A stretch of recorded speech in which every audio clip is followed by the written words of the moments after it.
In the vast expanses of the Arizona Territory, 1885, a young woman named Eleanor Hayes stepped off a dusty stagecoach, clutching nothing but a small valise and a letter from a man she'd never met. The scorching desert sun beat down as she squinted at the small frontier town before her, Copper Creek. Before we jump back in, tell us where you're tuning in from, and if this story touches you, make sure you're subscribed because tomorrow I've saved something extra special for you. Eleanor had come as a mail-order bride, desperate to escape the suffocating confines of Boston society after her family's financial ruin. But what awaited her was far from the secure marriage she'd hoped for. Within months, she would find herself caught between two worlds, that of her new husband's struggling cattle ranch and a nearby Apache village facing annihilation at the hands of corrupt officials and land-hungry settlers. This is the remarkable true story of how one woman's courage, compassion, and determination not only transformed her own life, but saved an entire community from destruction. The stagecoach lurched to a halt, sending dust swirling through the open windows. Eleanor Hayes coughed delicately into her handkerchief, smoothing down her traveling dress, once fine but now showing signs of wear after the 2-week journey from Boston. "Copper Creek! End of the line!" bellowed the driver. Eleanor gathered her small valise, all that remained of her former life, and stepped down onto the hard-packed dirt of the main street. The April heat hit her like a physical force after the relative cool of the coach. At 23, she had never ventured west of Philadelphia, and the raw, unfinished nature of the frontier town momentarily overwhelmed her. Men in dusty clothes lounged outside the saloon, eyeing her with undisguised curiosity. A group of children chased a dog down the street, shouting with wild abandon. The buildings, a general store, a small church, the saloon, and a few other establishments appeared hastily constructed, as if the town itself wasn't certain it would remain. Eleanor pulled the crumpled letter from her reticule, checking the name again, James Blackwood. According to their correspondence, he would meet her at Tucker's general store. She spotted the weathered sign and made her way toward it, conscious of the states following her progress. Inside the store, an elderly man with spectacles looked up from his ledger. "Can I help you, miss?" "I'm looking for Mr. James Blackwood. I believe he's expecting me." The shopkeeper's eyebrows rose slightly. "You must be the Eastern bride. James mentioned you'd be arriving today." He gestured toward a chair. "You can wait here if you like. He usually comes in for supplies around noon." Eleanor sank gratefully onto the chair, arranging her skirts. The journey had been exhausting, sleeping upright in crowded coaches, eating at way stations where the food was barely recognizable. But it had been her only option after her father's shipping business collapsed, leaving nothing but debts and shame. The advertisements for marriage opportunities in the Western Territories had seemed like providence. James Blackwood's letter had stood out from the others, honest about the hardships of ranch life, but also describing the beauty of the mountains and his hopes for building something worthwhile. He was 32, a former cavalry officer who had taken up cattle ranching after the war and in need of a wife to share his life. Eleanor had responded, sending a daguerreotype and her own letter detailing her education, her skills at household management, and her willingness to adapt to frontier life. What she hadn't mentioned was her desperation, the alternatives being a loveless marriage to one of her father's creditors or a life of genteel poverty as a companion to her bitter aunt. "Sir." Shop door swung open an hour later, and Eleanor looked up, her heart quickening. A tall man with broad shoulders filled the doorway, his face shadowed by a wide-brimmed hat. He removed it as he entered, revealing sun-weathered features and questioning blue eyes. "Mr. Blackwood?" Eleanor rose, extending her hand formally. "Miss Hayes." He took her hand briefly, his palm calloused against her skin. He studied her face intently, then nodded as if confirming something to himself. "You made it safely, then. The journey wasn't too difficult." "Nothing I couldn't manage," she replied, lifting her chin slightly. A ghost of a smile touched his lips. "Good, that's good to hear." He turned to the shopkeeper. "Tucker, I'll need the usual supplies, and," he hesitated, glancing at Eleanor, "perhaps some of that coffee you keep for special occasions." The journey to the Blackwood Ranch took another 2 hours by wagon. Eleanor tried not to flinch at each jolt over the rough trail. James spoke little, occasionally pointing out landmarks or naming distant mountains. The landscape was unlike anything Eleanor had ever seen. Vast, arid, punctuated by towering red rock formations and scraggly juniper trees. "It's beautiful," she said at one point, genuinely moved by the wild grandeur. "So different from Massachusetts." James glanced at her, surprise evident in his expression. "Most Eastern women find it harsh, unforgiving." "It is that," Eleanor agreed, "but honest in its harshness. There's something admirable in that." The ranch house came into view as they created a rise, a substantial log structure with a stone chimney surrounded by outbuildings and corrals. A few cattle grazed in a nearby field, irrigated by a small creek.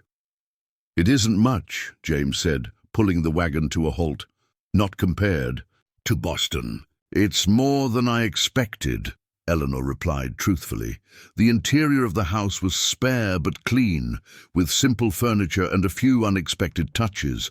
Bookshelves filled with volumes, a decent piano in one corner, faded curtains at the windows. "Sister stayed with me for a time," James explained, seeing her look at the piano. "Before she married and moved to California, she tried to make it more habitable." Eleanor set her valise down. "Where would you like me to put my things?" James cleared his throat. "I've prepared a room for you until we're married properly. Pastor Williams comes through every few weeks. He'll be here this Sunday." Eleanor felt her face flush. "That's considerate of you." "I'm not." James paused, searching for words. "I know this isn't conventional. You don't know me, and I don't know you except through letters. I thought we might take some time before the wedding." Relief washed through her. "I'd appreciate that, Mr. Blackwood." "James," he corrected. "If we're to be married, you should call me James." The next few days established a tentative routine. Eleanor rose early, preparing breakfast before James went out to work the ranch. With his 2 hired hands, brothers named Miguel and Tomas Gonzalez. She spent her days cleaning, taking inventory of supplies, and exploring the immediate surroundings of the ranch house. James was unfailingly polite but reserved. He answered her questions directly, but offered little of himself voluntarily. In the evenings, they would eat dinner together, sometimes discussing books they had read or exchanging stories of their vastly different upbringings. Eleanor learned that James had fought for the Union during the Civil War, rising to the rank of captain. After the war, he had continued with the cavalry, stationed at various forts throughout the Western Territories. The land for his ranch had been purchased with his military savings 5 years earlier. "Why ranching?" she asked one evening. After a military career, James considered the question, turning his coffee cup in his large hands. "I'd seen enough of fighting, wanted to build something instead of—" He trailed off. "The land spoke to me. Challenging, but worthwhile." On the 3rd day, Eleanor ventured further from the house, following the creek that provided water for the ranch. The sound of splashing drew her attention, and she rounded a bend to discover a young Native American woman washing clothing in the stream. The woman looked up, startled. She appeared to be close to Eleanor's age, with a child of perhaps 3 years playing nearby on the bank. "Hello," Eleanor said, stopping a respectful distance away. "I'm Eleanor Hayes. I'm staying at the Blackwood Ranch." The woman hesitated, then nodded. "I am Nahimana. This is my son Takoda." Her English was accented but clear. "It's nice to meet you," Eleanor said, uncertain of the protocol. "Do you live nearby?" "Our village is there." Nahimana pointed to the east, where the land rose toward distant hills. Beyond the ridge, the little boy, Takoda, had stopped playing and was watching Eleanor with solemn eyes. Eleanor smiled at him, and after a moment he smiled back shyly. "Are you James Blackwood's woman now?" Nahimana asked directly. Eleanor felt her cheeks warm. "We are to be married on Sunday." Nahimana nodded, returning to her washing. "He is a good man, fair to our people, not like some." Eleanor hesitated, then sat on a nearby rock. "Have you known him for a long time?" "3 winters. My husband Kitchi helps with the cattle sometimes. James pays fair wages." Nahimana wrung out a shirt with practiced hands. "You are from the east." "Boston," Eleanor confirmed. "It's very different from here. Why did you come? For James?" There was no judgment in Nahimana's tone, only curiosity. "Preparing and narrating this story took us a lot of time, so if you are enjoying it, subscribe to our channel. It means a lot to us. Now back to the story." Eleanor considered deflecting the question, but found herself answering honestly. "Partly, but also because I had few options remaining there. My father lost everything in a business failure." Nahimana nodded, as if this made perfect sense. "Sometimes the path chooses us." They talked as Nahimana finished her washing. Eleanor learned that the Apache village consisted of about 40 people, many related by blood or marriage. They lived on land that had been theirs for generations, though no official treaty protected their claim. As Nahimana gathered her wet laundry, she paused.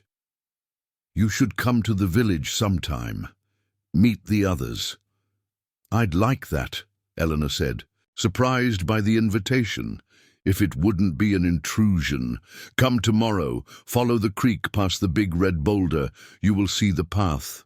Nahimana hoisted her washing basket, called to Takoda in their native language, and with a final nod to Eleanor, departed.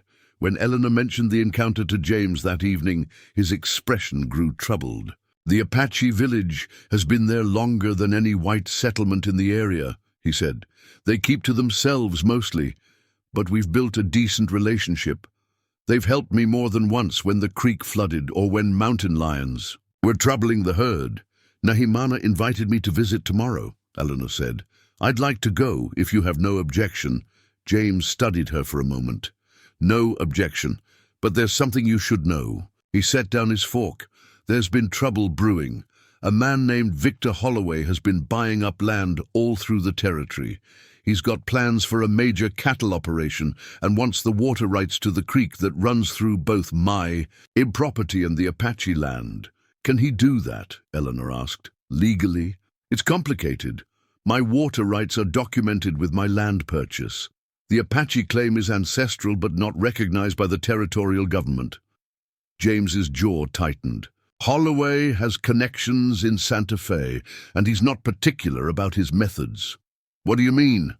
"Pressure, threats.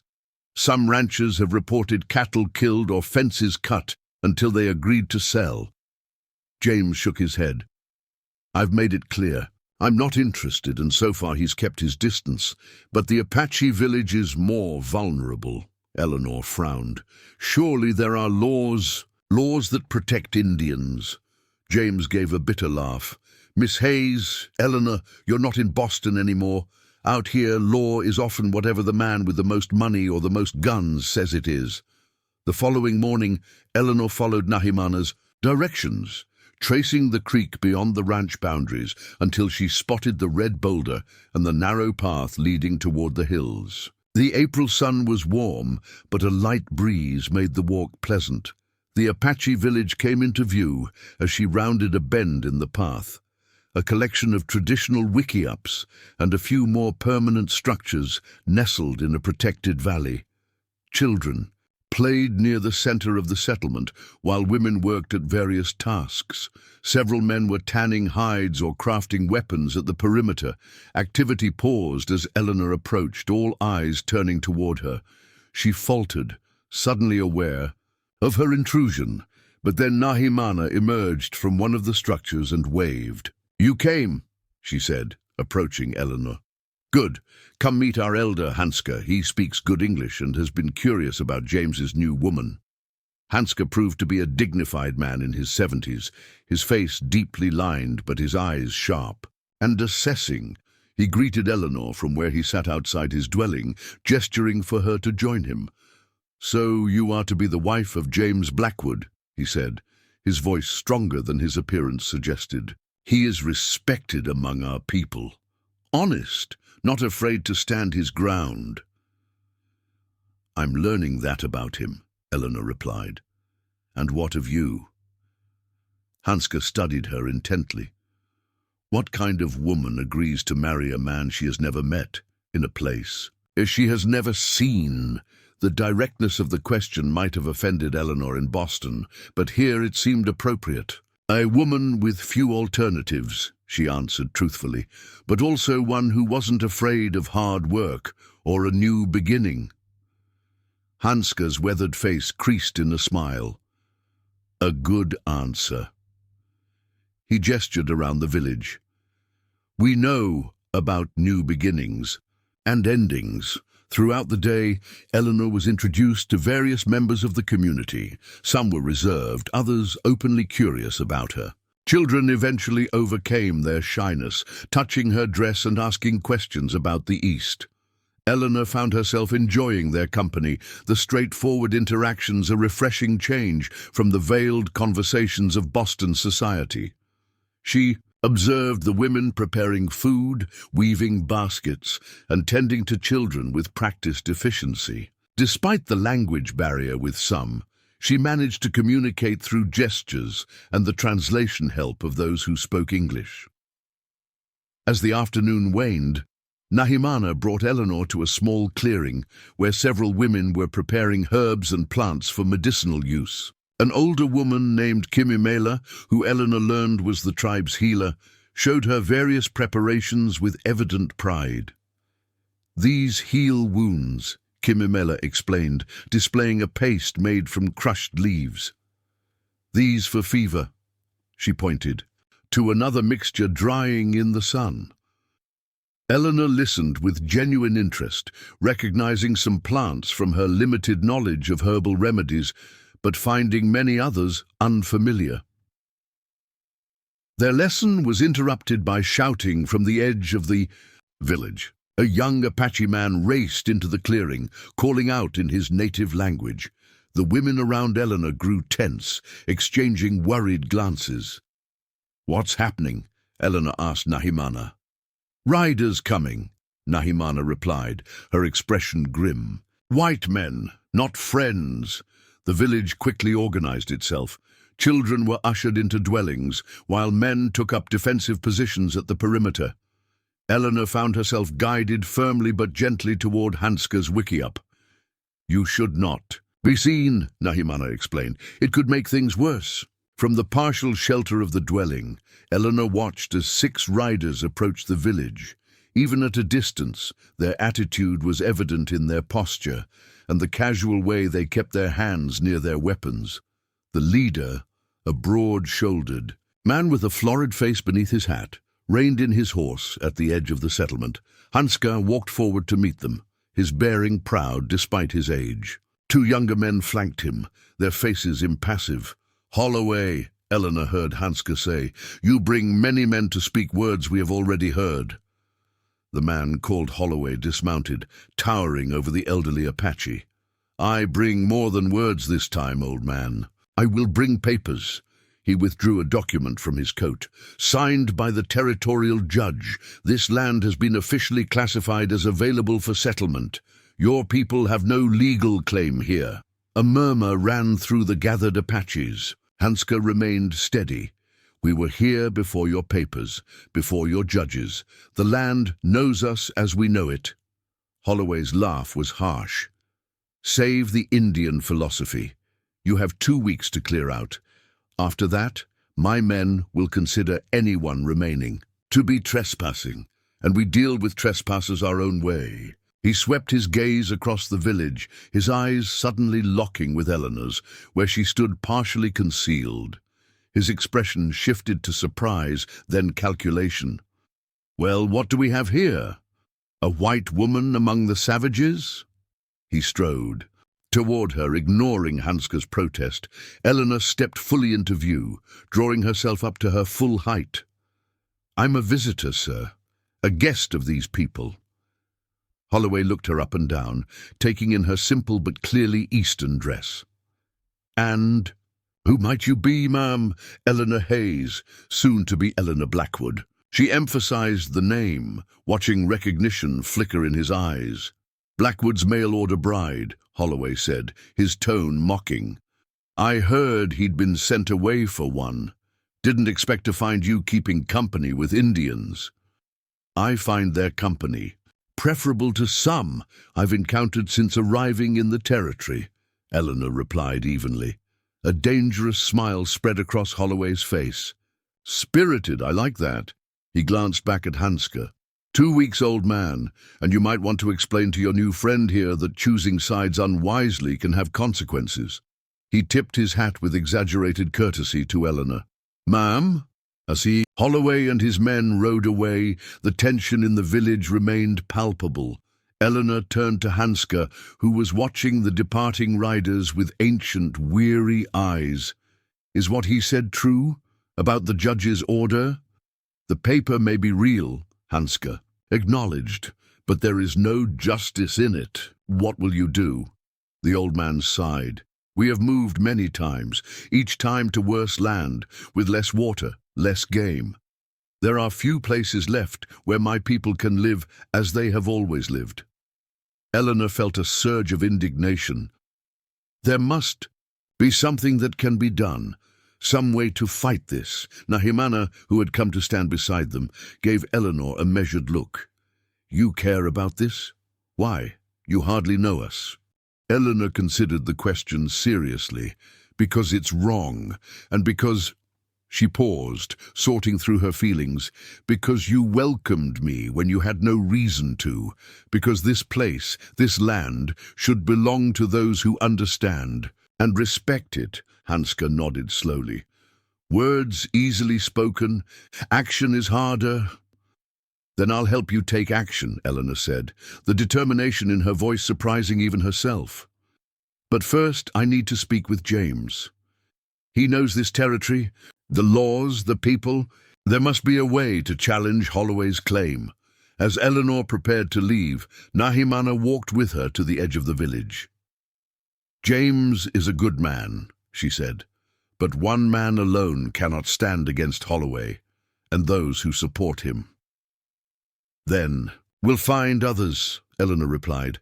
"I may be new to this territory, but I'm not unfamiliar with fighting against those who abuse power." She thought of her father's business, destroyed by the manipulations of wealthier competitors who had changed rules and called in favors to eliminate competition. The sun was beginning to set as Eleanor made her way back to the ranch, her mind racing with what she had witnessed and the injustice threatening the Apache village. The peaceful day of cultural exchange had transformed into something entirely different, a challenge that stirred something deep within her, a sense of purpose she hadn't felt since before her father's downfall. James was waiting on the porch. When she returned, his face tight with concern. "I was about to come looking for you," he said, rising from his chair. "Miguel saw Holloway and his men headed toward the Apache village."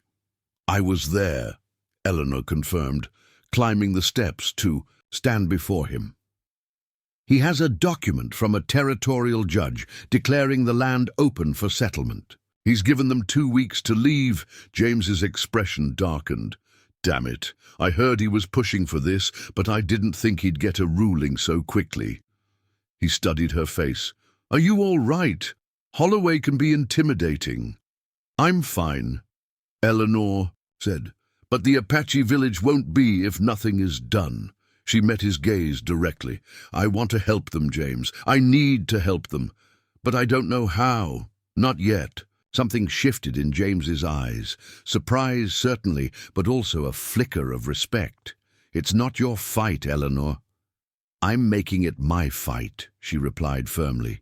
If I'm to be your wife, if this land is to be my home, then I can't stand by, while people who have welcomed me are driven from theirs. For a long moment James was silent, searching her face. Then, unexpectedly, he smiled, a genuine smile that transformed his features. You're not what I expected, Eleanor Hayes. Is that a problem? She asked. He shook his head slowly. No, not a problem at all. He gestured toward the house. Come inside. If we're going to take on Victor Holloway and his political connections, we've got some planning to do. As they entered the ranch house, Eleanor felt a strange sense of clarity. She had come west seeking security, a practical arrangement to save herself from destitution. Instead, she had found something she hadn't known she was looking for, a cause that awakened her sense of justice, and a partner who, despite their brief acquaintance, seemed willing to stand beside her.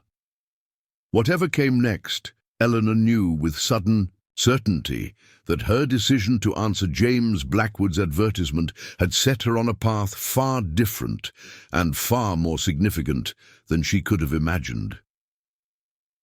Pastor Williams arrived at the Blackwood Ranch that Sunday as expected, his saddlebags bulging with Bibles and pamphlets for the scattered families in his circuit. He was a thin man with kind eyes behind wire-rimmed spectacles, seemingly unbothered by the harsh travel conditions his calling demanded.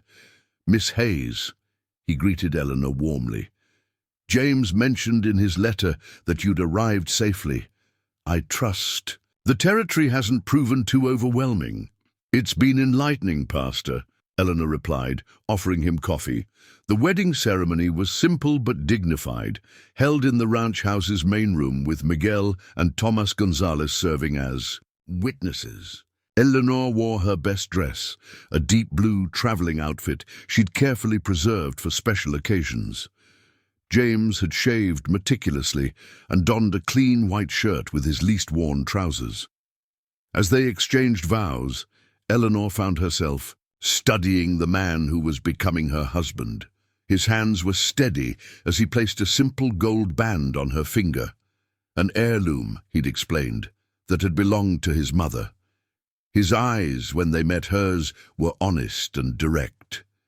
Not love, perhaps, but respect, a foundation that could bear weight. After a modest celebration meal, Pastor Williams prepared to continue his circuit. Before departing, he drew James aside for a private word. Eleanor noticed the grave expressions of both men, but didn't intrude. Later, as they cleared away the dishes, James finally spoke. Williams says Holloway's been making moves all across the territory. 3 smaller ranches near Willow Creek have sold out in the past month. Pressure tactics? Eleanor asked. Likely. James set down a plate with deliberate care. Williams also said there's talk in town about the Apache problem. Holloway's men have been spreading stories, exaggerated accounts of stolen cattle, threats to settlers. That's absurd, Eleanor said. The village is peaceful. Truth isn't. The point. Holloway's creating a narrative that makes removing them seem justified, even necessary. James sighed. We need to act quickly if we're going to help them. The next morning, they rode together to Copper Creek. James had business at the bank, while Eleanor planned to visit the land office to examine records related to the Apache territory. The land office was a cramped, dusty room attached to the sheriff's office. A bored clerk barely looked up when Eleanor entered. "Excuse me," she said politely. "I'd like to see any surveying records or land claims for the Eastern Creek watershed, particularly near Blackwood Ranch." The clerk, a young man with ink-stained fingers, seemed surprised by the request. "That's official business, ma'am. Are you representing someone?" "My husband, James Blackwood. I'm Mrs. Blackwood." The name still felt new on her tongue. Recognition flickered in the clerk's eyes. "The Eastern bride heard you'd arrived." He hesitated. "I'll need Mr. Blackwood's written permission to show you those records." Eleanor maintained her composed expression. I understand. Would you perhaps know who currently holds the most recent surveys? I believe Mr. Holloway has been acquiring properties in that area. The clerk's posture stiffened. Mr. Holloway's business is handled directly through the territorial offices in Santa Fe. I see. And the Apache settlement east of Blackwood Ranch. What is their legal status? Indians don't have legal status on undesignated lands, ma'am. The clerk's tone had cooled considerably. If you'll excuse me, I have a filing to complete. Eleanor left the office, frustrated but not surprised. As she walked toward the bank to meet James, a voice called out, "Mrs. Blackwood." She turned to see a woman hurrying toward her, middle-aged, plainly but neatly dressed, with intelligent eyes and a determined mouth. "I'm Sarah Montgomery. My husband Robert runs the newspaper." She gestured toward a small building with a hand-painted sign, "Copper Creek Chronicle." "I couldn't help overhearing your questions at the land office. Perhaps we could talk?" The newspaper office was cluttered but organized, the scent of ink and paper permeating everything.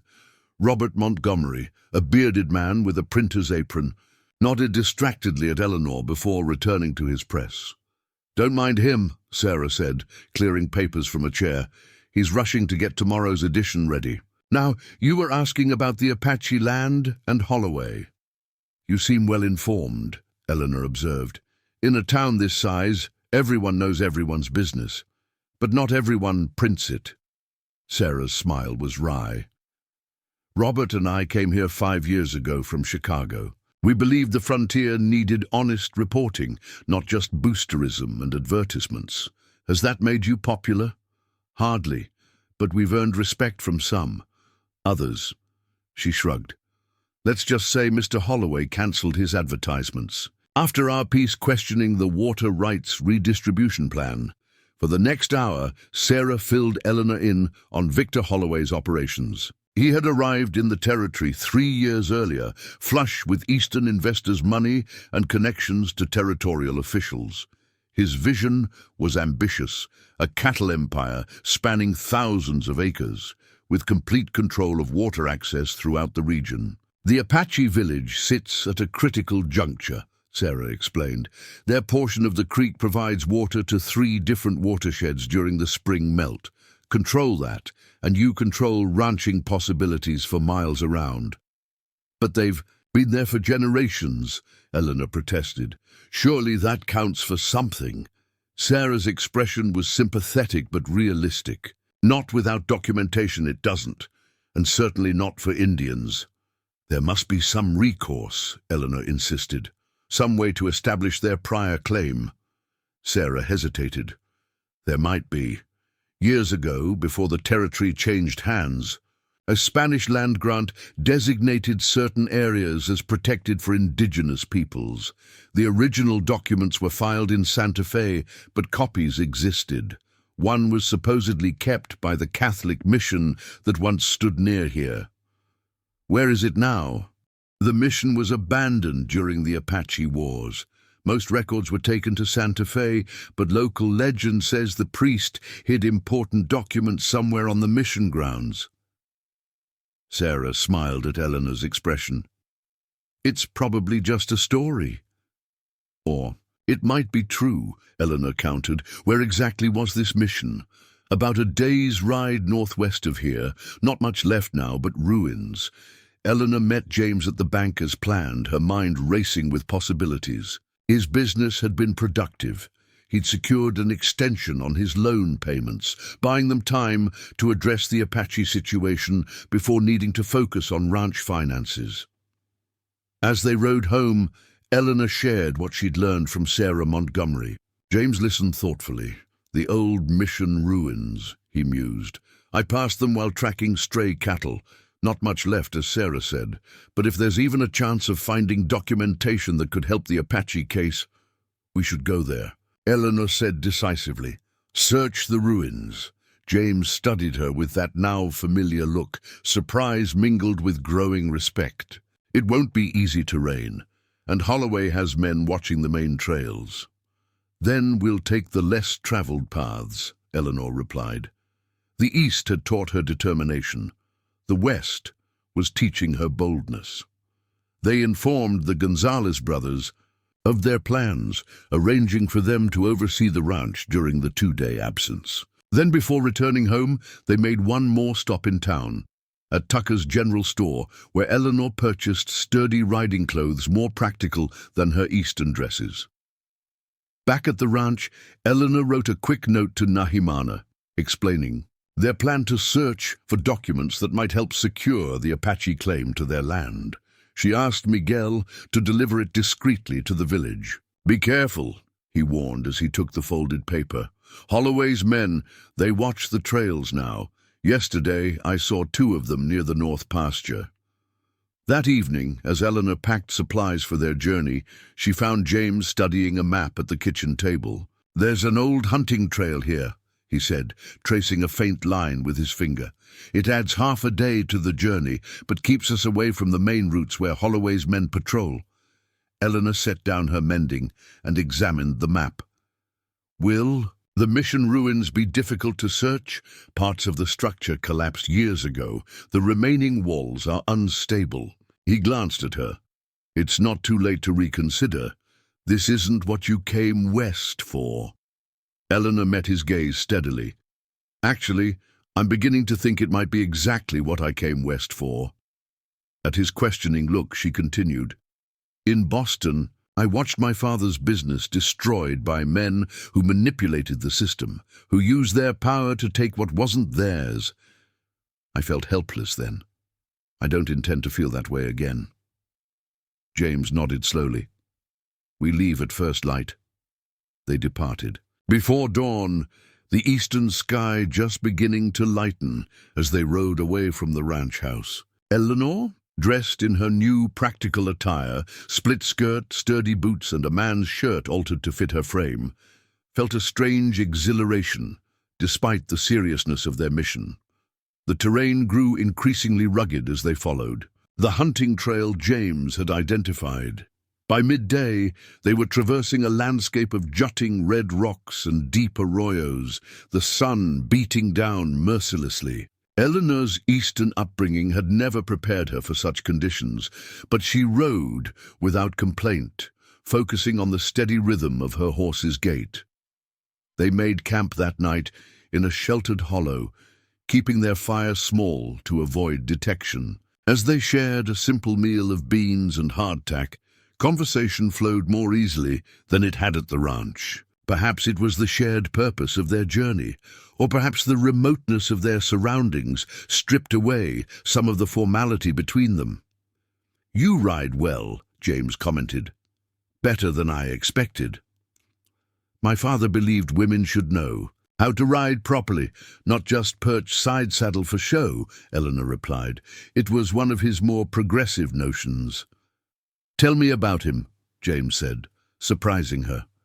It was the first time he'd asked about her past. Eleanor stared into the small flame. He was brilliant with numbers but too trusting with people. He built his shipping business from nothing, only to see it destroyed by competitors who didn't play fair. A familiar ache tightened her throat. "He died believing he was a failure, that he'd failed my mother's memory and my future. And your mother died when I was 12, consumption." Eleanor poked at the fire with a stick. "She was the gentle one, always saw the best in people." James nodded, his face thoughtful in the flickering light. "My parents had a small farm in Pennsylvania. Nothing grand, but enough to live on. Both died within a year of each other, while I was fighting in Tennessee. By the time I returned, the farm had been sold for taxes. Is that why you came west?" "Partly." His expression grew distant. "The war changed things, changed me. Couldn't see myself returning to that life." He looked up, meeting her gaze. "What about you? If your father's business had survived, would you be sitting by a campfire in Apache territory right now?" Eleanor considered the question seriously. "Probably not. I'd likely be married to the son of one of my father's business associates. living in a fine house in Boston, attending concerts and literary salons, raising children who would follow the same path. Do you regret the change in circumstances? I regret my father's pain, his loss of dignity. She looked up at the vast canopy of stars above them, more brilliant than she'd ever seen in the east. But this path, no, I don't think I regret it. They reached the mission ruins by mid-afternoon the next day. The remains of the stone structure stood lonely against the sky, one wall partially collapsed, the roof long gone. Desert plants had reclaimed much of the compound, threading through cracks in the masonry and clustering around the base of the walls. "It's larger than I expected," Eleanor said as they approached. These missions were built to serve entire communities. This one was abandoned during the conflicts of the 1850s. James surveyed the ruins critically. If there are hidden documents, they could be anywhere. We should start with what would have been the priest's quarters and the chapel. They worked, methodically searching crumbling niches and collapsed sections of flooring. The sun beat down relentlessly, and dust clogged their nostrils and coated their skin. By late afternoon, they had found nothing but fragments of pottery and the rusted remains of metal hinges. Maybe Sarah's information was just a legend after all, Eleanor said, wiping sweat from her forehead. James didn't respond immediately, his attention caught by something near what had once been the altar. "Look at this." He knelt, brushing away debris from a section of stone flooring. "These tiles are different from the others, more carefully laid." Together they cleared the area, revealing a pattern of tiles that indeed seemed distinct from the rough flooring elsewhere in the ruins. As the design emerged, Eleanor noticed something else. The mortar between these tiles is different too. Newer, perhaps. James nodded, using his knife to probe the seams. Someone reset these relatively recently. The blade caught on something, and he worked more carefully. There's a space underneath. With focused effort, they managed to lift one of the tiles, revealing a small cavity beneath. Inside, wrapped in oilcloth that had preserved it from moisture, was a metal box. James lifted it carefully. It wasn't locked, and the hinges creaked as he opened it. Inside lay several documents, the paper yellowed but intact, covered in faded Spanish script. "Can you read any of it?" Eleanor asked, peering. "Over his shoulder, some," James replied. "My Spanish is limited, but I recognize this symbol here." He pointed to an official-looking seal. "It's the mark of the Spanish Crown's land office. And these names," he indicated a list of indigenous tribes, "include the local Apache bands." Eleanor's heart quickened. Could this be the land grant Sarah mentioned? It could be, but we'll need someone who can translate it properly. And then we'll need to get it to the territorial offices in Santa Fe before Holloway's 2-week deadline expires. They carefully rewrapped the documents and secured them in James's saddlebag. As they prepared to leave the ruins, a movement on the distant ridge caught Eleanor's attention. "James," she said quietly, nodding toward the silhouettes of riders outlined against the sky. His expression hardened. "Holloway's men. They must have picked up our trail." He quickly assessed their options. "We can't outrun them with both of us on tired horses." "What do we do?" James's decision was swift. "You take the documents and the stronger horse. Head southeast toward the Apache village. They'll help you reach Santa Fe. And you? I'll lead them away. North toward the mountains. Create a diversion." Eleanor wanted to protest, but recognized the logic. The documents were what mattered now. "Will you be safe?" "Holloway wants to intimidate, not create a murder charge." James checked his rifle, then secured it to his saddle. "But just in case, take this." He handed her his revolver. The weight of it was unfamiliar in her hands. "I've never fired one." "Point and squeeze the trigger. It's already loaded." His eyes held hers for a long moment. Then, surprising her, he leaned forward and kissed her, briefly but with unmistakable intent. "Get those documents to Santa Fe, Eleanor." They separated at the eastern edge of the mission compound, James riding boldly north in full view of the distant riders, while Eleanor slipped away southeast, using the rugged terrain for cover. She heard shouts behind her as Holloway's men spotted James and gave chase exactly as he'd planned. Riding hard through unfamiliar territory, Eleanor kept her focus on the landmarks James had hastily pointed out: a distinctive mesa, a lightning-struck tree, a rock formation that resembled a seated figure. The sun was setting, painting the landscape in dramatic oranges and purples, when she spotted smoke rising from the valley ahead. The Apache village. As she approached, she saw several men move to intercept her, weapons ready. She reined in her exhausted horse, raising one hand to show she meant no harm. "I'm Eleanor Blackwood," she called out, "James's wife. I will bring news for Hanska." Recognition dawned on one man's face: Kitchi, Nahimana's husband, whom she'd met briefly during her visit to the village. "Where is James?" he asked, approaching cautiously. "Creating a diversion. Holloway's men were following us." She patted the saddlebag. "We found documents at the old mission, Spanish land grants that might protect your people's claim to this land." Kitchi's expression remained guarded, but he nodded. "Come, Hanska will want to hear this." The village was tense, clearly prepared for trouble. Children were nowhere to be seen, presumably kept safe in the dwellings. Women worked with deliberate calm, but Eleanor noticed weapons placed strategically within reach. Hanska emerged from his wickiup as Eleanor approached, his aged face betraying concern when he saw her arrive alone. "James?" he asked simply. "Leading. Holloway's men away from the documents we found." Eleanor dismounted, her legs cramping after the hard ride. "We may have proof of your people's right to this land." Interest flickered in the old man's eyes. "Show me."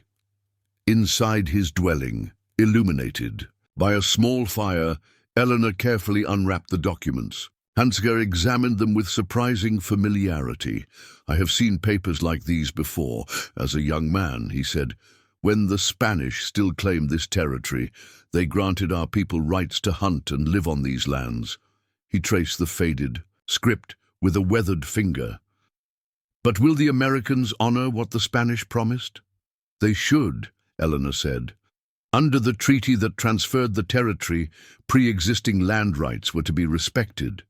The problem has been proving those rights existed." She tapped the documents. "This could be that proof, but we need to get it to the territorial offices in Santa Fe before Holloway's deadline expires." Nahimana, who had joined them, spoke up.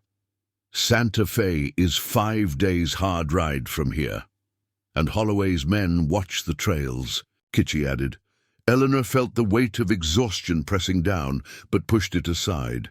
"Is there someone here who can translate these properly? Someone who reads Spanish?" An older man named Makia was summoned, a former scout who had worked with both Spanish and American forces in his youth and learned their languages. While Makia carefully went through the documents, Nahimana brought Eleanor food and water. "You are very brave," she said quietly. "Or very foolish, perhaps both." Eleanor managed a tired smile. "I've been told that before. Usually the foolish part." "Where will you go now? Holloway's men will be watching for you as well as James." Eleanor considered the question. "To Santa Fe with these documents. It's the only way to stop the eviction." She glanced around the dwelling. "But I'll need help getting there." Hanska, who had been listening silently, nodded. "We will help you, not just for our sake, but for James, who has been our friend, and for you, who have become one." As the night deepened, plans were made. Makia confirmed that the documents indeed established a protected status for the Apache lands, a status that should still be legally binding.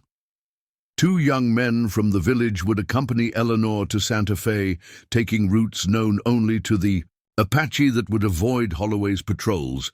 But one question remained unanswered as Eleanor prepared for sleep on a blanket near the fire. What had happened to James? Had he successfully led Holloway's men away? Was he safe? Or had her impulsive journey west led not to security, but to the loss of a man she was only beginning to understand, perhaps even to care for? In the quiet darkness, Eleanor clutched the wedding ring on her finger and made a silent promise. She would get these documents to Santa Fe. She would secure the Apache village's future. And then she would find James Blackwood. The husband she hardly knew yet felt bound to, in ways that transcended their brief acquaintance and practical arrangement. The West had changed her, she realized, and this journey was far from over. Dawn broke over the Apache village with a wash of pale gold light. Eleanor had slept fitfully, her dreams filled with images of James pursued by shadowy riders. She rose and stepped outside Hanska's wickiup to find the village already active, preparing for her departure to Santa Fe. Two young Apache men, Nashota and Wapi, were checking supplies and weapons near the edge of the settlement. They would be her guides and protectors on the journey, chosen for their knowledge of hidden trails and their skill at moving undetected through the territory. "We leave when the sun clears the ridge," Nashota told her, his English clear but clipped. He was the older of the two, perhaps 25, with intense eyes that missed nothing. Eleanor nodded, then turned as Nahimana approached, carrying a bundle of clothing. "You cannot travel as a white woman," Nahimana explained, offering the bundle. "You must look at Apache. Safer." The disguise was practical, a long skirt of soft deerskin, a loose blouse and a woven blanket to wear as a shawl. Nahimana helped her change, then studied her critically. "Your hair," she said, reaching for Eleanor's neatly pinned tresses. With deft movements, she unbound Eleanor's hair, then rebraided it in the Apache style. Finally, she mixed a paste of earth and herbs, applying it to Eleanor's face and hands to darken her fair skin. "Bend your shoulders forward," she instructed. "Walk soft. Keep your eyes down when others are near." She stepped back, assessing the transformation. "Not perfect, but better. From a distance, you will pass." As they prepared to leave, Hanska approached Makia, who carried the precious documents, now carefully wrapped in waterproof hide. "You carry our future," Hanska said solemnly, as Makia transferred the package to Eleanor's saddlebag. "But not only ours. Your husband's ranch also depends on the water rights these papers protect." "I understand," Eleanor replied. She had slept little, thinking about the interconnection of fates, the Apache village, the Blackwood ranch, her own future, all hanging in balance. "There is something else," Hanska continued. "News came in the night. James Blackwood was seen being taken to Holloway's main ranch." Eleanor's heart clenched. "Is he hurt?" The messenger did not know, only that he was captured after leading Holloway's men away from your trail. Her determination hardened. James had sacrificed his freedom, perhaps more, to ensure the documents reached safety. She would not let that sacrifice be in vain. "We will succeed," she told Hanska with more confidence than she felt, "both for your people and for James." They departed as planned when the sun cleared the eastern ridge, traveling single file on a barely visible trail that wound through dense juniper stands before ascending into rockier terrain. Eleanor's horse, a sturdy Apache pony provided to replace her exhausted mount, moved surely along the difficult path. Nashota led, while Wapi brought up the rear, both men alert for any sign of pursuit or danger. They traveled in near silence, speaking only when necessary, and then in hushed tones.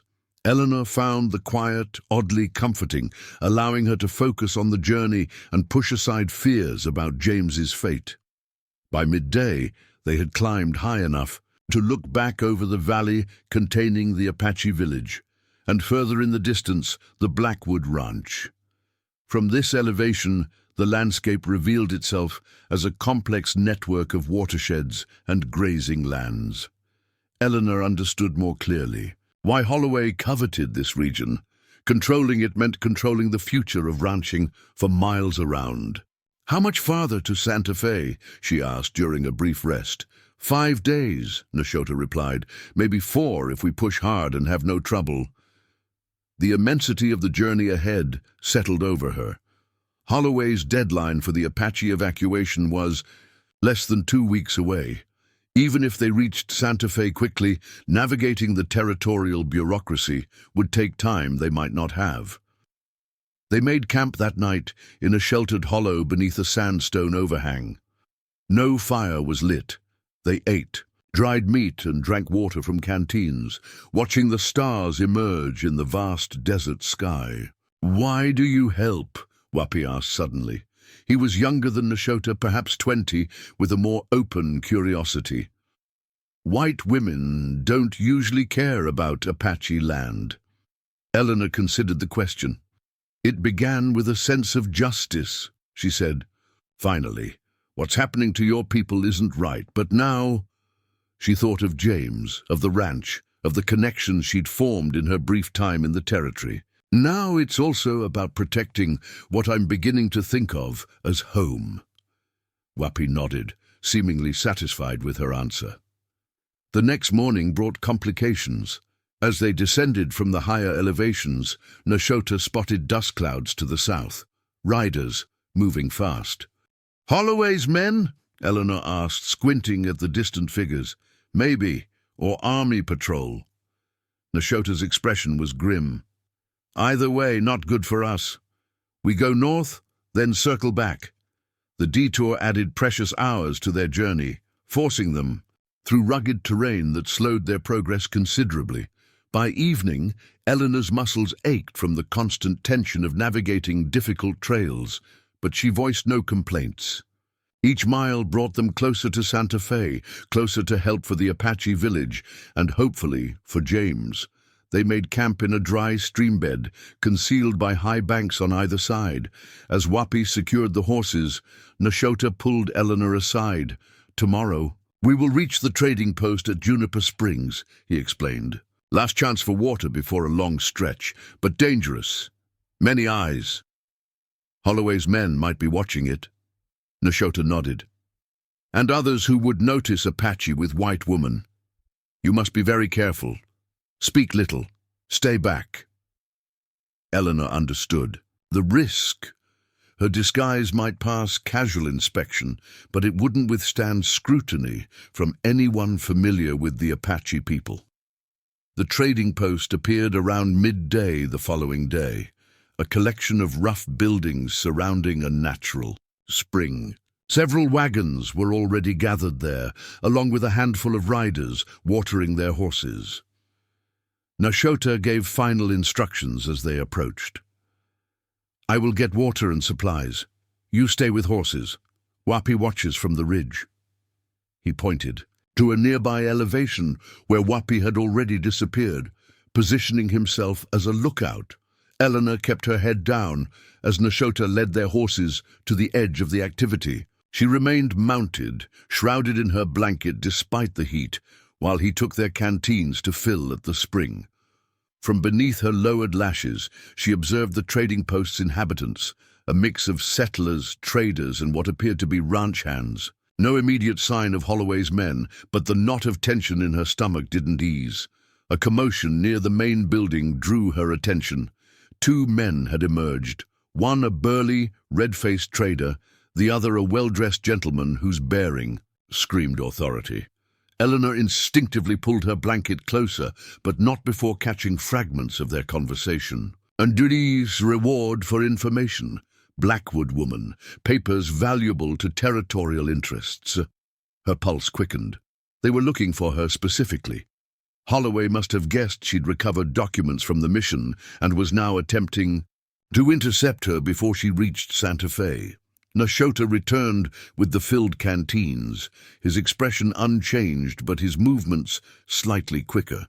He had noticed something too. Without speaking, he remounted and led them away from the trading post at an unhurried pace that nevertheless covered ground quickly. Only when they were well beyond sight of the outpost did he speak. "Trouble. I heard men talking. Holloway offers. Gold for Apache helping white woman, or for women alone. I overheard something similar, Eleanor confirmed. They know about the documents. Nashota's jaw tightened. We cannot use the main trails now, too dangerous. But we need to reach Santa Fe quickly, Eleanor protested.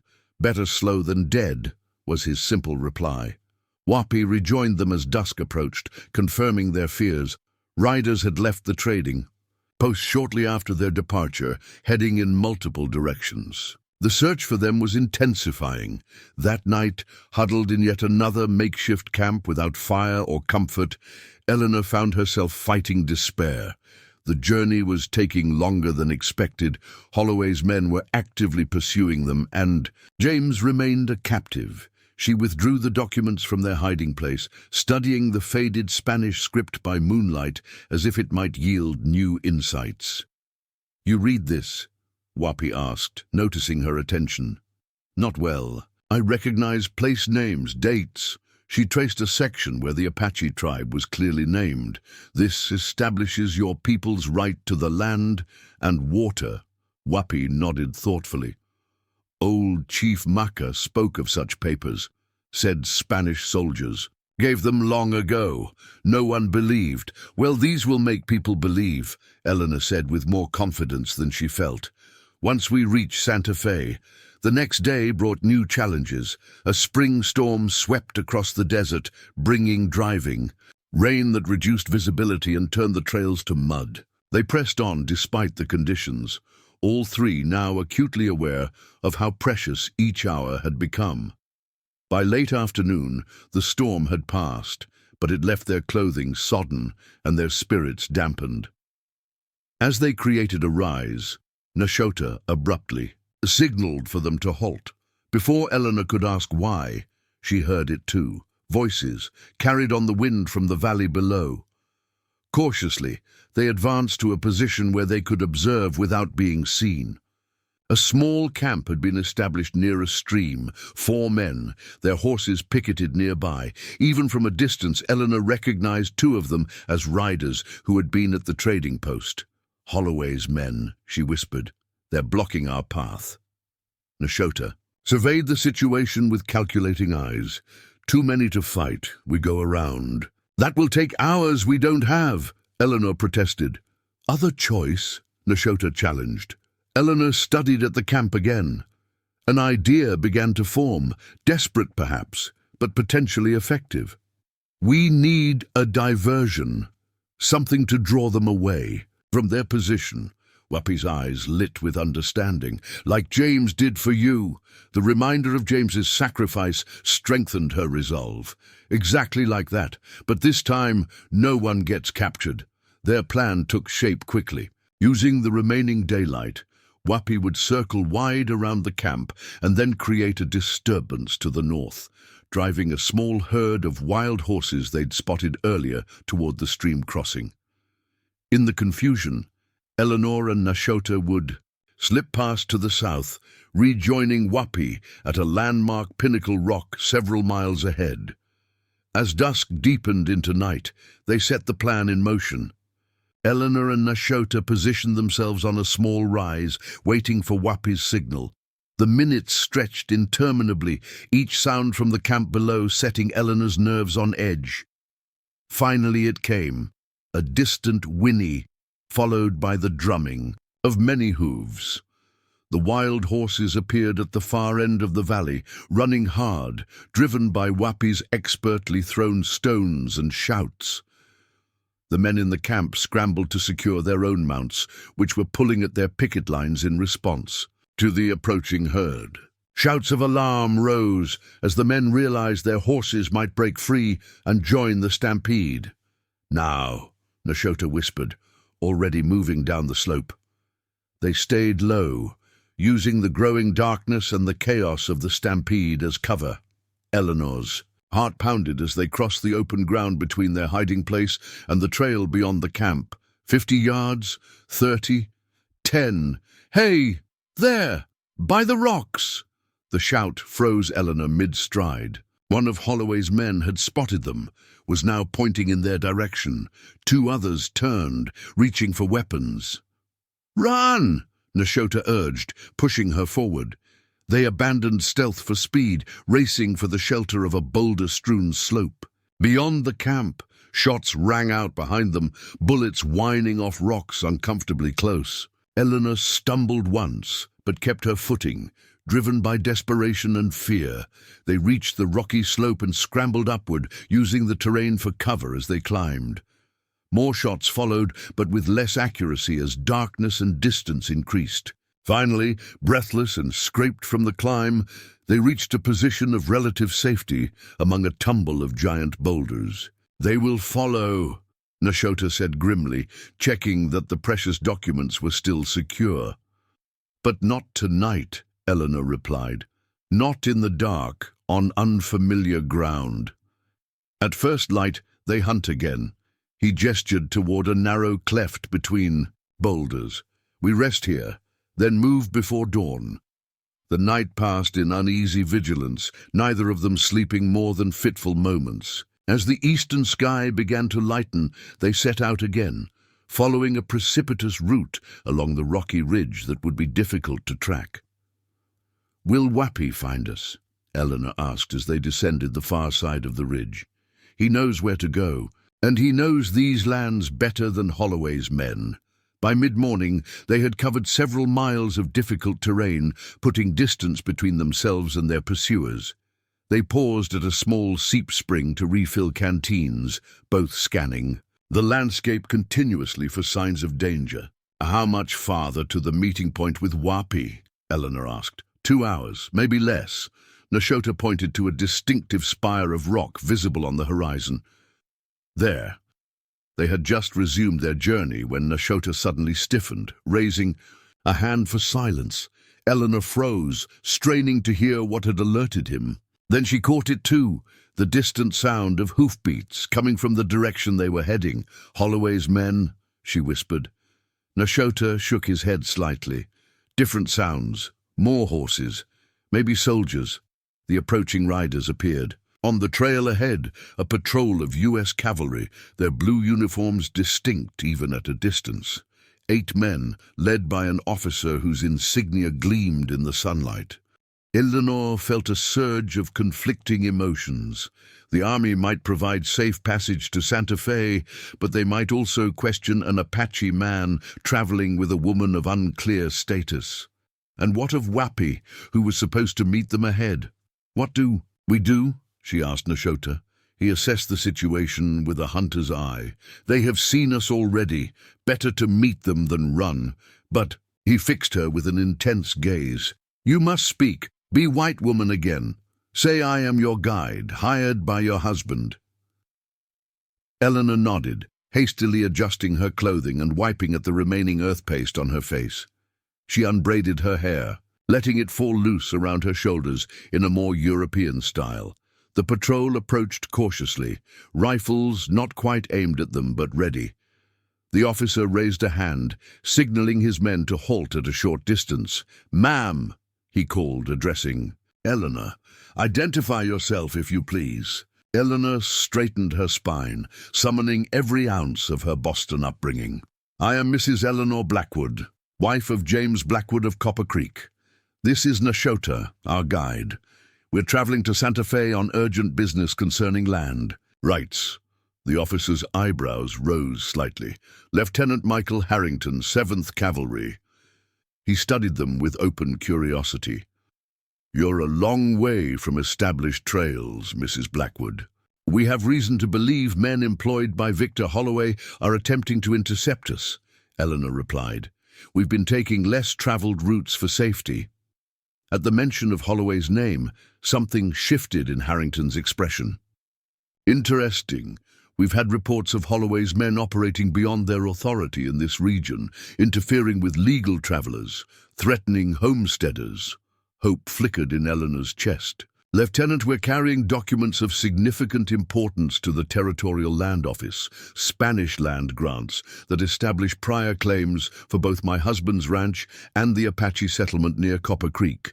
Mr. Holloway has been attempting to seize those lands through questionable means."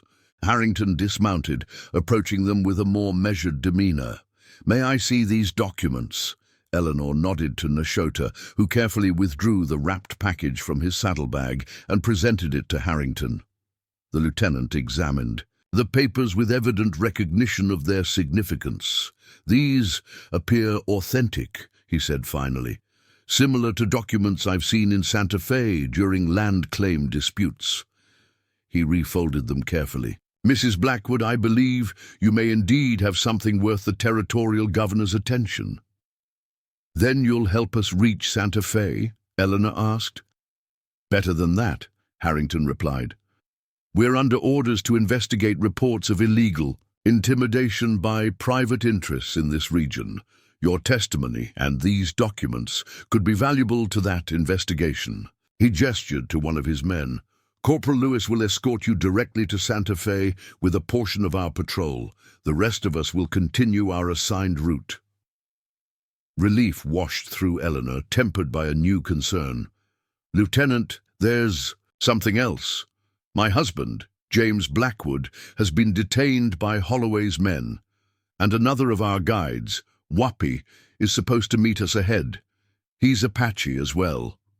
Harrington nodded thoughtfully.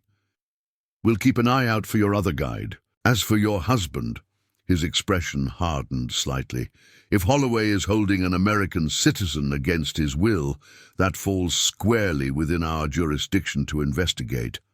Within the hour, Eleanor and Nashota were traveling under escort. 4 soldiers commanded by Corporal Lewis, a steady, soft-spoken man who seemed genuinely interested in their story. The remaining soldiers, led by Lieutenant Harrington, had continued on their patrol route with a new purpose: investigating Holloway's operation and potentially locating James. The military escort drastically changed the nature of their journey. They now traveled open trails at a brisk pace, no longer needing to hide or take circuitous routes. With fresh horses provided from the patrol's remounts, they made excellent time. That evening at their camp, Eleanor found herself sharing the full story with Corporal Lewis, from her arrival as a mail-order bride to the discovery of Holloway's. He planned to seize the Apache lands and the desperate race to recover the Spanish documents. "You've shown remarkable courage, Mrs. Blackwood," Lewis commented when she had finished. "Many would have considered this situation none of their concern." "It became my concern when I decided to make this territory my home," Eleanor replied simply. She gazed into the campfire, worried for James never far from her thoughts. "Do you think Lieutenant Harrington will find my husband?" Lewis considered the question seriously. "Harrington is a good officer, thorough. If Holloway is holding Mr. Blackwood anywhere in this region, the lieutenant will locate him." He added another log to the fire. "And Holloway would be a fool to harm a rancher with legitimate property rights. That would escalate matters beyond land disputes into criminal territory." Eleanor took comfort in the corporal's assessment, though worry for James remained a constant companion. And what of Whoopi? Had he evaded Holloway's men? Would he make his way safely back to the Apache village? The remaining journey to Santa Fe passed swiftly under military escort. They crossed into more settled territory, where the landscape gradually transformed from desert wilderness to established farmlands and small settlements. By the afternoon of the second day, the territorial capital came into view, a sprawling adobe city nestled against foothills, its architecture a blend of Spanish, Mexican, and American influences. "The governor's offices are in the central plaza," Corporal Lewis explained as they rode into town. "But first, we should report to the military headquarters. Colonel Watson will want to hear your account firsthand." Eleanor nodded, suddenly conscious of her disheveled appearance after days on the trail. The transformation from Boston society woman to frontier survivor was complete. Her borrowed Apache clothing dusty and worn, her hair windblown, her skin tanned by the relentless sun.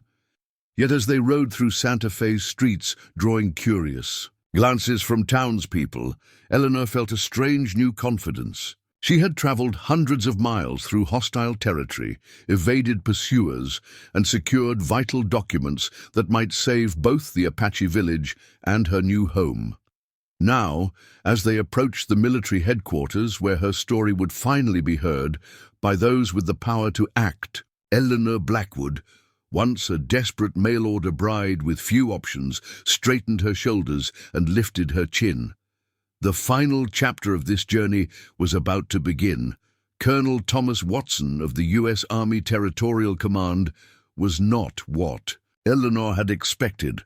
Rather than the stern military figure she had imagined, she found herself facing a thoughtful man in his 50s with intelligent eyes and a scholar's demeanor despite his uniform. "Mrs. Blackwood," he greeted her, rising from behind his desk as Corporal Lewis ushered her into his office. "I understand you've had quite a journey." "Yes, Colonel," Eleanor replied, suddenly conscious of her appearance, the borrowed Apache clothing, trail dust, and general dishevelment. "Thank you for seeing me so promptly. Please sit." Watson gestured to a chair, then nodded to Lewis. "Ensure that Mrs. Blackwood's companion is comfortable in the anteroom." When they were alone, Watson leaned forward.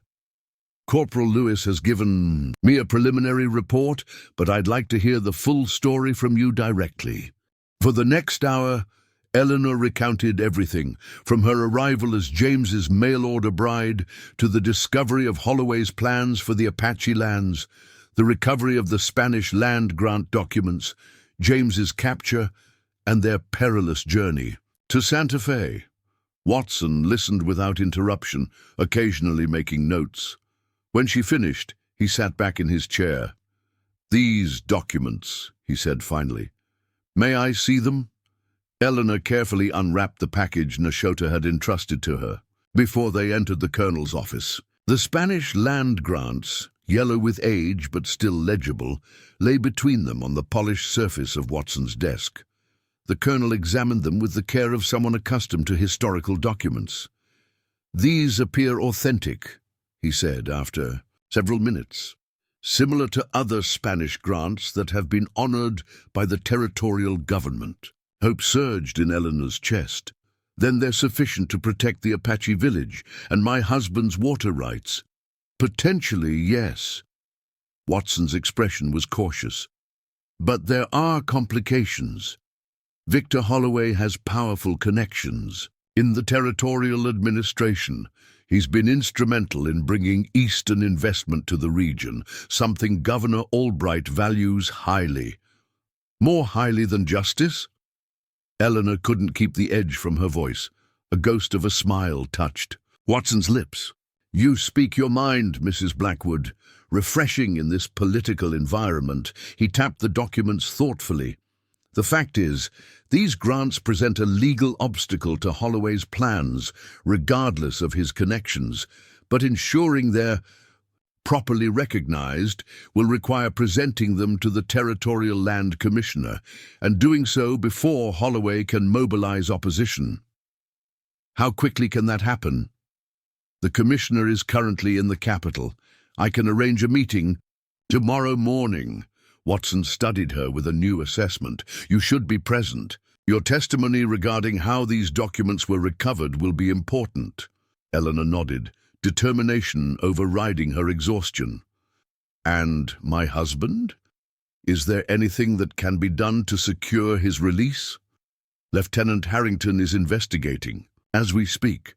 If Holloway is indeed holding an American citizen against his will, that constitutes a serious offense." Watson rose, signaling their meeting was concluding. "In the meantime, you need rest. I've arranged accommodations for you at the officers' quarters. Clean clothing will be provided and meals." "And Nashota?" Eleanor asked. "Your Apache guide will be well treated," Watson assured her, "though I recommend he return to his village soon. His presence in Santa Fe may attract unwanted attention from those who share Holloway's views of the indigenous population." As Eleanor was escorted to her temporary quarters, a Spartan but clean room in the officer's wing, she found her mind racing despite her physical exhaustion. She was close to securing protection for the Apache village, but James remained in danger, and Holloway, once he learned of her arrival in Santa Fe, would surely accelerate his efforts to undermine their case.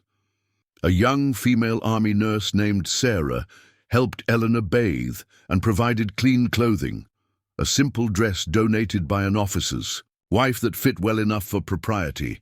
The hot water and fresh attire revived her spirits somewhat, though worry for James kept her from true relaxation. "You've come such a long way," Sarah commented as she helped Eleanor comb the tangles from her hair. "All alone, through Apache territory. Weren't you frightened?" "There was little time for fear," Eleanor replied truthfully, "and the Apache were allies, not threats." Sarah's expression registered surprise. "That's not what most people say about them.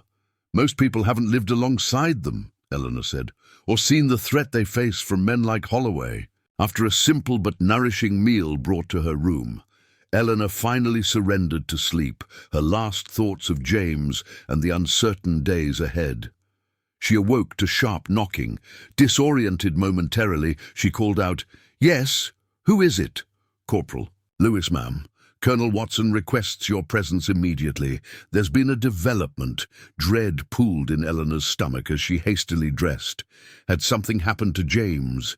Or had Holloway somehow learned of her presence in Santa Fe? The colonel was pacing when she entered his office, his earlier scholarly calm replaced by focused energy. "Mrs. Blackwood, we've received word from Lieutenant Harrington. His patrol located your husband. Is he—" Eleanor couldn't complete the question. "Alive, yes. Being held at Holloway's main ranch compound under guard." Watson's expression hardened. "Harrington also reports that Holloway has apparently accelerated his timetable. He sent men to forcibly evict the Apache village immediately, rather than waiting for the 2-week deadline." Horror washed through her. "They won't leave willingly," precisely Colonel Watson's concern. "If the Apache resist, Holloway's men may use it as justification for violence." He gestured to a map spread on his desk. "Harrington's patrol is too small to intervene directly. He's requested reinforcements." "How soon can they reach the village?" "Not soon enough, I fear. Even leaving immediately. It would take a cavalry detachment 3 days to reach Copper Creek." Watson shook his head grimly. "By then, the damage may be done." Eleanor stared at the map, tracing the route from Santa Fe to the Apache village with her finger. "Then we must stop this through official channels immediately. The land commissioner, I've already sent word, requesting an emergency meeting this morning instead of tomorrow." Watson checked his pocket watch. "But there's more. Holloway himself arrived in Santa Fe last night, apparently on unrelated business. He doesn't yet know you're here or that we have the Spanish grants." A plan began forming in Eleanor's mind. "Then we have an advantage, the element of surprise. What are you suggesting? That we confront Holloway directly, with the land commissioner present? Show him the documents, make it clear his scheme has been exposed." Watson considered this. Risky, he might not back down easily. "But if he knows the army is aware of his activities, including holding my husband against his will, surely that changes his calculations?" Before Watson could respond, there was a sharp knock at the door. His aide entered, looking tense. "Sir, Commissioner Daniels has arrived for the emergency meeting, and—" The young officer hesitated. "Mr. Victor Holloway is with him." Apparently they had a previously scheduled appointment. Eleanor and Watson exchanged glances. The confrontation would come sooner than expected. "Show them in," Watson directed, then turned quickly to Eleanor. "Stay calm. Let me lead the discussion initially." Commissioner Daniels entered first. A thin, bureaucratic man with spectacles and a perpetually harried expression. Behind him came Holloway, taller and broader than Eleanor remembered from their brief encounter at the Apache village, his prosperous appearance magnified by an expensive suit and confident bearing. Holloway stopped short when he saw Eleanor, recognition and alarm flashing across his features before being masked by calculated charm. "Well, this is unexpected," he said smoothly. "Mrs. Blackwood, isn't it? I heard you'd gone missing. Your husband has been quite concerned." I imagine he has, Eleanor replied coldly, particularly while being held prisoner at your ranch. Holloway's smile didn't waver, but his eyes hardened. A misunderstanding, I assure you. Mr. Blackwood is a guest, under my protection, after an unfortunate incident with some Apache troublemakers. Commissioner. Daniels looked confused. Colonel, what is this about? I was told there was an urgent matter regarding land claims. Indeed there is, Watson replied, gesturing to the documents spread on his desk. Mrs. Blackwood has recovered Spanish land grant, papers that directly impact recent decisions made by your office. Daniels approached the desk, examining the papers with evident surprise. These appear to be original Spanish Crown grants. Where were they found? Hidden in the ruins of the old mission near Copper Creek, Eleanor explained. They establish protected status for the Apache settlement and confirm water rights that Mr. Holloway has been attempting to seize through questionable means. Holloway's composure slipped momentarily. Those papers are irrelevant. Ancient Spanish claims have no bearing on current territorial decisions. Actually, they do, Daniels countered, surprising Eleanor with his firmness. The Treaty of Guadalupe Hidalgo specifically protects pre-existing land grants. If these are authentic, and they appear to be, they would indeed supersede any recent land office decisions. Holloway's expression darkened. Commissioner, we've discussed the development plans for that region extensively. The economic benefits to the territory cannot override legal obligations, Watson interjected, particularly when enforcement involves the illegal detention of American citizens and threats of violence against indigenous peoples under federal protection. Holloway turned to Watson, his mask of civility slipping further. You're overstepping your authority, Colonel. Military matters are separate from territorial land management. Not when they involve potential breaches of the peace, Watson replied, evenly. Lieutenant Harrington's patrol has reported that your men are currently attempting to forcibly remove the Apache from their lands apparently protected by these grants. Commissioner Daniels looked alarmed. Is this true, Mr. Holloway? I authorized no such action ahead of the designated date, and certainly not before the appeals process was complete. Holloway hesitated, visibly calculating his options. Eleanor recognized the moment of vulnerability and pressed the advantage. Mr. Holloway's men have my husband, Commissioner. They've threatened the Apache village with violence, and now we have documents proving their claim to the land is valid.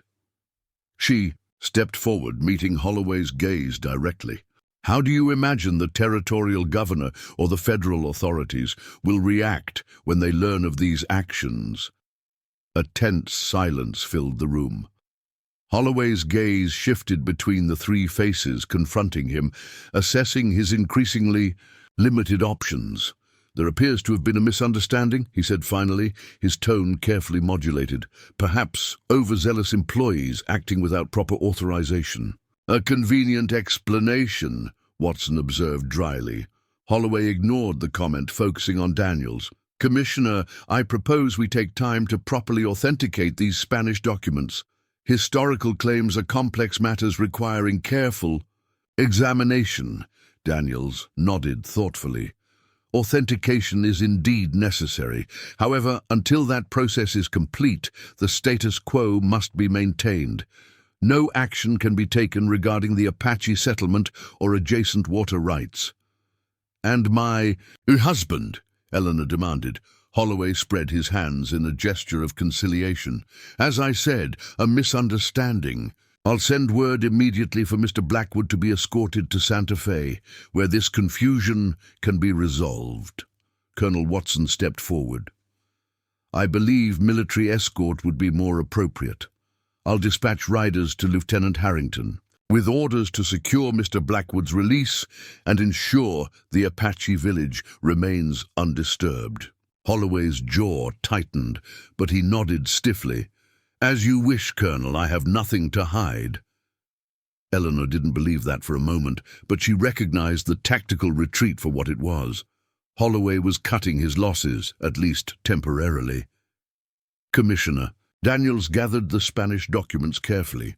I'll have these registered officially today and begin the authentication process. Mrs. Blackwood, you'll need to provide formal testimony regarding their discovery. Of course, Eleanor agreed. As the meeting concluded, Holloway approached Eleanor while Watson was speaking with Daniels. His voice was low, meant for her ears alone. Impressive, Mrs. Blackwood. From mail-order bride to legal adversary in a matter of weeks. His smile didn't reach his eyes. But this setback is temporary. I have investments to protect and connections you can't imagine. Eleanor met his gaze steadily. Then you should know that copies of those documents and a full account of your actions have been secured with multiple parties. A bluff, but one delivered with convincing certainty. Any misfortune befalling me, my husband, or the Apache village would trigger their immediate delivery to the territorial governor and federal authorities. Holloway studied her with a new assessment. James Blackwood chose better than he knew when he sent for you. He tipped his hat with mock courtesy. Until our next encounter, Mrs. Blackwood. After Holloway and Daniels departed, Eleanor sagged into a chair, the tension of the confrontation leaving her drained. Effectively handled, Watson commented, pouring her a glass of water. Particularly that final exchange. I couldn't hear what was said, but Holloway's expression was illuminating. He won't give up easily, Eleanor said, accepting the water gratefully. No, but he's been outmaneuvered for now. Watson returned to his desk. I've already drafted orders for Harrington. Riders will depart within the hour with instructions to secure your husband's release and establish a temporary protective presence at the Apache village. Relief washed through Eleanor. How soon might they reach the village? The riders should rendezvous with Harrington's patrol tomorrow. Depending on where they're positioned, they could reach the village by the following morning. Watson's expression remained serious, but Holloway's men have a head start. There's still a risk of conflict before our forces arrive. Eleanor thought of Nahimana, Hanska, and the others, people who had shown her kindness and trust despite every reason for suspicion. I need to warn them somehow. Watson considered this. Your Apache guide, Nashota, could potentially travel, faster than military riders. If he left immediately by the most direct route, he would do it, Eleanor said with certainty, for his people. Within the hour, Nashota had been briefed and provided with fresh supplies. His mission was clear. Reach the village ahead of Holloway's men and warn the people to avoid confrontation until the army patrol arrived with official orders protecting their land. Tell them we have succeeded, Eleanor told him as he prepared to depart. The Spanish papers have been accepted by the commissioner. Their home is protected. Nashota nodded, his usually impassive expression softening briefly. You have fought for my people, as if they were your own. They welcomed me when they had no reason to, Eleanor replied. That makes them my people too, in a way. As Nashota rode out of Santa Fe, Eleanor turned her attention to the next critical task, providing formal testimony for Commissioner Daniels regarding the discovery of the Spanish grants. The authentication process would take time, but the initial registration of the documents was enough to halt Holloway's immediate plans. That evening, Eleanor was summoned again to Colonel Watson's office. She found him reviewing dispatches, his expression grave. News, she asked, hope and dread mingling in her chest. Reports from outlying settlements, Watson replied. Holloway departed Santa Fe shortly after our meeting, traveling north rather than toward Copper Creek. Eleanor frowned. Why north? His operations are west of here. Exactly the question that concerns me. Watson tapped the dispatch thoughtfully. He has other holdings near the Colorado border, mining interests primarily, and connections among less reputable elements there. You think he's gathering reinforcements? It's possible. A man like Holloway, accustomed to power and its exercise. Watson shook his head. He wouldn't accept defeat easily. The implication hung heavily between them. Their victory might be temporary, the danger to James and the Apache village not yet past. What can we do? Eleanor asked.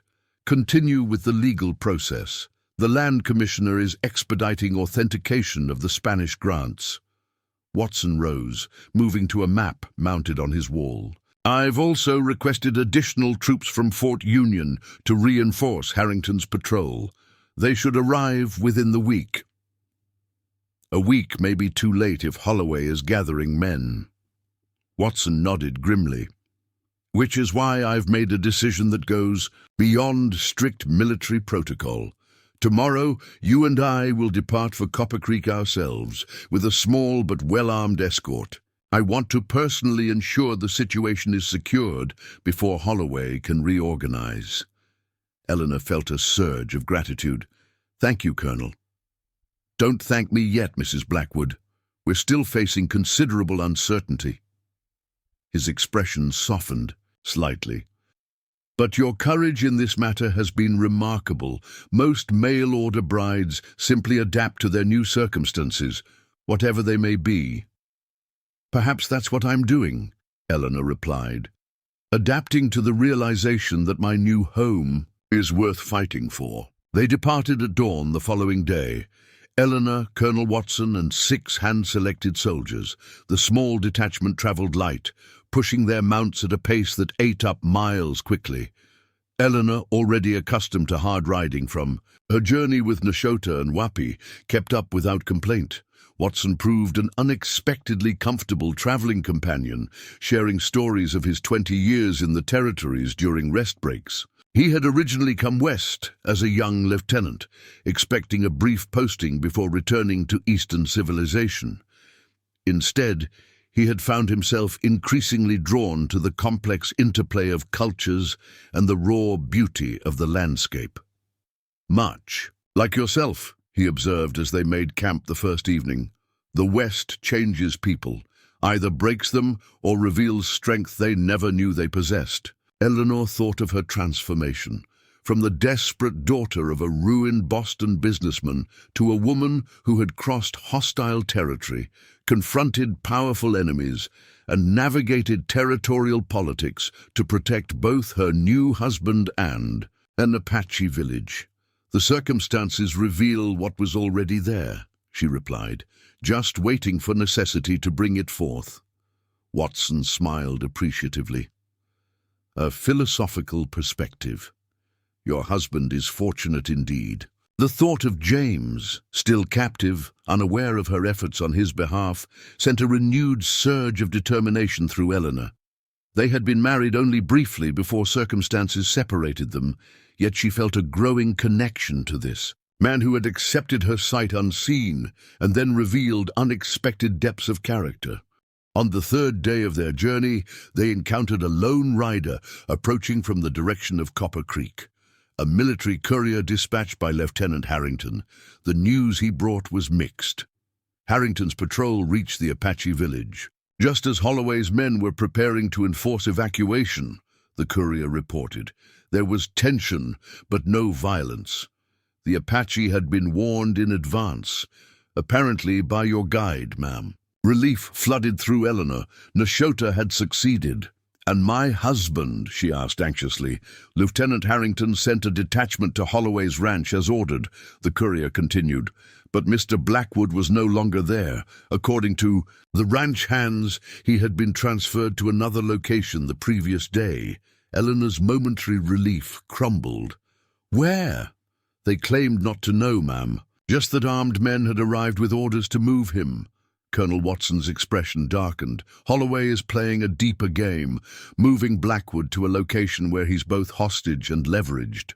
Or worse, Eleanor said, giving voice to her deepest fear. Holloway is unscrupulous, but not foolish, Watson reassured her. Harming your husband would transform a land dispute into a capital crime. He knows that line." The courier had more information. Harrington's men had found evidence that Holloway was indeed gathering allies, hired guns and disaffected ranchers who resented both Apache presence and military authority. Intelligence suggested they were establishing a position near Cherry Creek, midway between Copper Creek and the Apache village. A show of force, Watson mused, demonstrating that even with temporary legal setbacks, he remains a power in the region. They increased their pace, pushing toward Copper Creek with renewed urgency. The tactical situation was balanced precariously. The Apache village secured for now by Harrington's patrol, but James's whereabouts unknown, and Holloway assembling what amounted to a private army. As they created a familiar rise on the afternoon of the fourth day, Eleanor caught her first glimpse of Copper Creek in the distance, the small collection of buildings shimmering in the heat. Somewhere beyond lay the Blackwood Ranch and the Apache village, and James, if he still lived. The final confrontation was approaching, and Eleanor Blackwood, once a desperate mail-order bride seeking any port in a storm, steeled herself for whatever challenges lay ahead. Copper Creek stirred with unusual activity as Colonel Watson's small detachment rode down the main street. Townspeople gathered on boardwalks, conversations hushing as they recognized Eleanor riding alongside the uniformed officer. News of the confrontation at the Apache village had clearly reached town ahead of them. They dismounted in front of the sheriff's office, a modest building with a recently painted sign. Sheriff Frank Miller emerged, a weathered man with a silver mustache and watchful eyes. "Colonel Watson," he greeted, nodding respectfully. "Didn't expect Army presence in town today." His gaze shifted to Eleanor. "Mrs. Blackwood, heard you'd gone to Santa Fe. Quite a journey." "A necessary one, Sheriff," Eleanor replied. "Have you had news of my husband?" Miller's expression revealed nothing. "Best discuss that inside." The sheriff's office was spare but orderly. A desk, several chairs, a gun rack, and 3 cells visible through a barred door at the rear. Miller gestured for them to sit, then poured coffee from a pot kept warm on a small stove. "Situation's complicated," he said, settling behind his desk. "Got reports from Harrington's patrol about the standoff at the Apache settlement. Then Holloway's men came through town 2 days ago recruiting, offering good money for security. Work, they called it. Did many accept?" Watson asked. "Some. Not as many as Holloway likely hoped. Most folks here have enough sense to avoid getting between the army and a man like him." Miller sipped his coffee.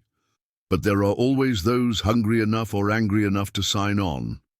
"And James Blackwood?" Eleanor pressed. "Do you know where he's being held?" Miller set down his cup. "Got word this morning. Holloway established a camp at Devil's Ridge, about 15 miles northeast of here. Your husband's reportedly there under guard." Eleanor felt a surge of conflicting emotions, relief that James was alive, fear for his continued safety, and determination to secure his freedom. "Devil's Ridge gives them a tactical advantage," Watson observed. "Defensible position, clear sightlines." Miller nodded grimly. "Holloway's sent word he wants to negotiate. Says he's willing to recognize the Apache claim if certain water rights are conceded to his operations. Claims he's acting in the territory's economic interests." "Negotiating with a hostage as leverage is extortion, not diplomacy," Watson replied coldly. "How many men does he have at this camp?" "Reports vary. 20, maybe 30. Some local, others brought in from his northern properties." Eleanor studied the 2 men, reading between their careful words. The situation had escalated beyond a simple land dispute into an armed standoff with potential for bloodshed. "What's your assessment, Sheriff?" she asked directly. Miller seemed to appreciate her straightforwardness. "Holloway's overplayed his hand. He's got money and connections, but kidnapping crosses a line the territorial government can't ignore. That said, he's backed himself into a corner now. Men like him don't surrender easily. Colonel Watson rose, moving to study a map hung on the sheriff's wall. Lieutenant Harrington's patrol is currently securing the Apache village. I've sent for reinforcements from Fort Union, but they won't arrive for several days, by which time this powder keg might have already exploded, Miller concluded. We need to resolve this without bloodshed, Eleanor insisted. James's life depends on it, as do the lives of everyone in that camp, including Holloway's misguided recruits. Watson turned from the map. I agree, Mrs. Blackwood, which is why I propose a parley. You mean to meet with Holloway directly? Miller asked. Surprised, with official authority and military escort, yes. Watson's expression was determined. Make it clear that his actions have drawn federal attention, not merely territorial. Offer him a path to retreat without loss of face. Eleanor considered the strategy. He'll expect concessions. He'll receive none regarding the Apache land or your husband's freedom, Watson assured her. But we might offer assurances regarding criminal prosecution if he stands down immediately. I should be part of this parley, Eleanor said firmly.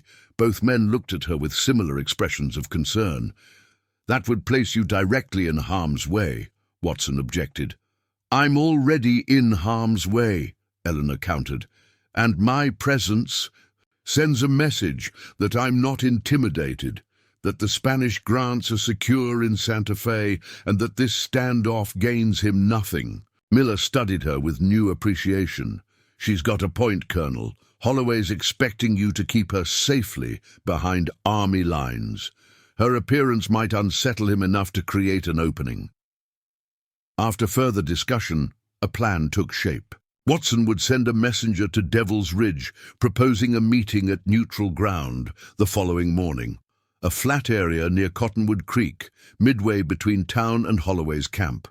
He would bring Eleanor and a small military escort, while Sheriff Miller would remain in Copper Creek to maintain order. As dusk settled over the town, Eleanor found herself provided with a room at the small hotel. The accommodations were modest but clean, a far cry from what she would have expected during her Boston life, but luxurious compared to her recent experiences on the trail. Unable to sleep despite her exhaustion, she stood at the window, gazing at the darkened street below. Somewhere beyond the town lights, James was being held against his will, the husband she had traveled across the country to marry, the man she had barely begun to know before circumstances tore them apart. A soft knock at her door interrupted her thoughts. She opened it to find Sarah Montgomery, the newspaper editor's wife who had first told her about the Spanish land grants. I heard you'd returned, Sarah said. May I come in? Over tea brought. Up by the hotel proprietor, Eleanor recounted her journey to Santa Fe and the current standoff with Holloway. You've accomplished what many would have thought impossible, Sarah said, admiration evident in her voice. Finding those documents, getting them to the proper authorities, securing protection for the Apache village. It's not finished yet, Eleanor reminded her. Not while James remains Holloway's prisoner, Sarah nodded thoughtfully. Robert's been gathering information about Holloway's operations, discreetly, of course. There are rumors his financial position isn't as secure as he portrays. Several Eastern investors have grown concerned about his methods and the increasing scrutiny from territorial authorities. That might explain his desperation to secure the water rights, Eleanor mused. If his investors are wavering, he needs a significant victory to maintain their confidence. Exactly, which makes tomorrow's parley both dangerous and promising. Sarah hesitated, then continued. Robert's also heard whispers about your husband's condition. He's apparently being treated fairly well. Valuable leverage isn't mistreated, but he's made several escape attempts. The last one nearly succeeded. Pride surged through Eleanor. James wasn't accepting his captivity passively. Thank you for telling me this, she said warmly. It gives me hope. After Sarah departed, Eleanor finally managed a few hours of restless sleep. She rose before dawn, dressing carefully in the clean clothing provided for her in Santa Fe. Today's parley required her to project confidence and resolve. Colonel Watson was already reviewing plans with his men when she joined them for a simple breakfast at the hotel. The colonel had changed into a formal dress uniform, the brass buttons and insignia a reminder of the official authority he represented. "Our messenger returned an hour ago," he informed her. "Holloway has agreed to the meeting at Cottonwood Creek at 10 o'clock. He'll bring 3 men and your husband." Eleanor's heart leaped. "James will be there?" Apparently, Holloway understands his primary bargaining chip needs to be visible. Watson's expression remained serious. "Mrs. Blackwood, you should prepare yourself. These situations are unpredictable. Maintain composure regardless of what occurs." By mid-morning, they were approaching the designated meeting place, a grassy clearing beside Cottonwood Creek, marked by a stand of ancient trees that provided the only shade for miles around. Watson led their small procession, himself, Eleanor, and 4 soldiers riding in formation. From the opposite direction came another group, 5 riders approaching at a measured pace. Even at a distance, Eleanor recognized Holloway's broad-shouldered figure at the lead, and beside him, hands apparently bound to his saddle horn, was James. The sight of her husband, alive but clearly under duress, sent a surge of emotions through Eleanor. His face was bruised, his clothing dirty, but his posture remained unbowed. As they drew closer, his eyes found hers, widening in surprise before his expression settled into something more complex. Concern mixed with unmistakable pride. The 2 groups halted about 20 yards apart. Watson nudged his horse forward, meeting Holloway in the space between. "Mr. Holloway," the colonel greeted formally. "Colonel." Holloway's tone was equally measured. "I see you've brought Mrs. Blackwood." A risky decision. Mrs. Blackwood insisted on being present. "She's demonstrated remarkable courage throughout this affair." Holloway's gaze shifted to Eleanor. "Indeed she has. Boston society clearly breeds formidable women." Eleanor urged her horse forward to join the conversation, keeping her expression composed, despite the desire to ride directly to James. "Mr. Holloway, this standoff benefits no one," she said directly. "The Spanish land grants have been officially registered with the Territorial Commissioner. The Apache claim is secure, and holding my husband hostage has transformed a land dispute into a criminal matter." Holloway studied her with calculated assessment. "Forthright as always, but matters aren't quite so simple." He gestured expansively. "I've invested considerably in developing this territory, created jobs, brought Eastern capital to a neglected region. The water rights in question are essential to continued progress." "Progress shouldn't come at the expense of existing legal rights," Watson interjected. "Legal rights can be reinterpreted," Holloway countered, "or compensated.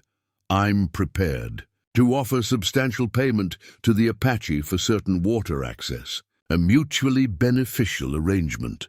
That would be for them to decide freely without coercion," Eleanor replied, "which brings us to the immediate issue, my husband's unlawful detention." James had remained silent during this exchange, but his eyes hadn't left Eleanor. Now he spoke, his voice hoarse but steady. "Don't negotiate with him, Eleanor. Whatever he promises, he won't honor it." One of Holloway's men cuffed James roughly. "Quiet, Blackwood." Colonel Watson's expression hardened. "That was unnecessary, Mr. Holloway, and unwise." Holloway raised a placating hand. "Overzealous employee. My apologies." He turned back to Eleanor. "Your husband has been treated reasonably well considering his uncooperative attitude. His release is simple. Convince the Apache to accept my compensation offer for shared water rights, a fair exchange." "That's extortion," Eleanor said flatly. "That's business," Holloway corrected. "Everyone gets something they want." Colonel Watson shifted in his saddle. "Mr. Holloway, You should understand your position clearly. Reinforcements from Fort Union will arrive within days. The territorial governor has been informed of this situation. Your eastern investors are reportedly growing concerned about the methods being employed. A flicker of uncertainty crossed Holloway's face before his confident mask returned. Threats, Colonel? I expected better from an army officer. Not threats. Facts. Watson's tone remained even. You have limited options remaining. Release Mr. Blackwood and withdraw your men from Devil's Ridge, and the matter can potentially be resolved without criminal charges. Continue this course, and federal authorities will have no choice but to treat this as armed insurrection. Tension crackled between the two men. Eleanor watched Holloway carefully, seeing calculations running behind his eyes. After a long moment, he spoke again. I propose a compromise. Blackwood will be released today as a gesture of good faith. In return, I request 1 week to present my case directly to the Apache leadership, with military observers present to ensure fair negotiation. No pressure, no threats, simply business discussion between interested parties. Eleanor glanced at Watson, reading his cautious assessment. The proposal offered a way for Holloway to retreat without complete capitulation, maintaining his image with investors while surrendering his most provocative action. James must be released immediately, not at day's end, Eleanor stipulated, and any discussions with the Apache must be entirely voluntary on their part. Agreed, Holloway said too quickly. Watson remained wary. Your men at Devil's Ridge will withdraw to my main ranch by sunset. You have my word as a businessman. Neither Watson nor Eleanor placed much value on that particular oath, but the practical outcome mattered more than Holloway's integrity. Very well, Watson decided. Release Mr. Blackwood now, and we'll arrange for representatives of the Territorial Land Office to facilitate a meeting with the Apache leadership, should they choose to entertain your proposals. Holloway nodded to one of his men, who rode to James's side and cut the ropes binding his hands to the saddle. James immediately urged his horse forward, crossing the open space between the two groups. Eleanor's composure finally broke as she nudged her mount to meet him, their horses coming alongside each other. Eleanor, James said softly, his eyes drinking in her face. What you've done? Later, she whispered, her throat tight with emotion. We need to complete this first. Watson positioned himself protectively near them, addressing Holloway once more. We'll expect your withdrawal from Devil's Ridge to be complete by sunset, as agreed. Lieutenant Harrington's patrol will verify compliance. Of course, Colonel. Holloway's smile didn't reach his eyes. Mrs. Blackwood, a pleasure negotiating with you again. I suspect you missed your calling in Boston business circles. With the tip of his hat, he wheeled his horse around, his men following. As they rode back toward their camp, only when they were well beyond earshot did Watson visibly relax. He's up to something, the colonel muttered. That was too easy. Agreed, James said, wincing slightly as he adjusted his position in the saddle. Holloway doesn't surrender advantage without securing another. Eleanor studied her husband with concern, noting the bruises on his face and the careful way he held himself. You're injured. Nothing serious, James assured her. Mostly wounded pride at being caught so easily.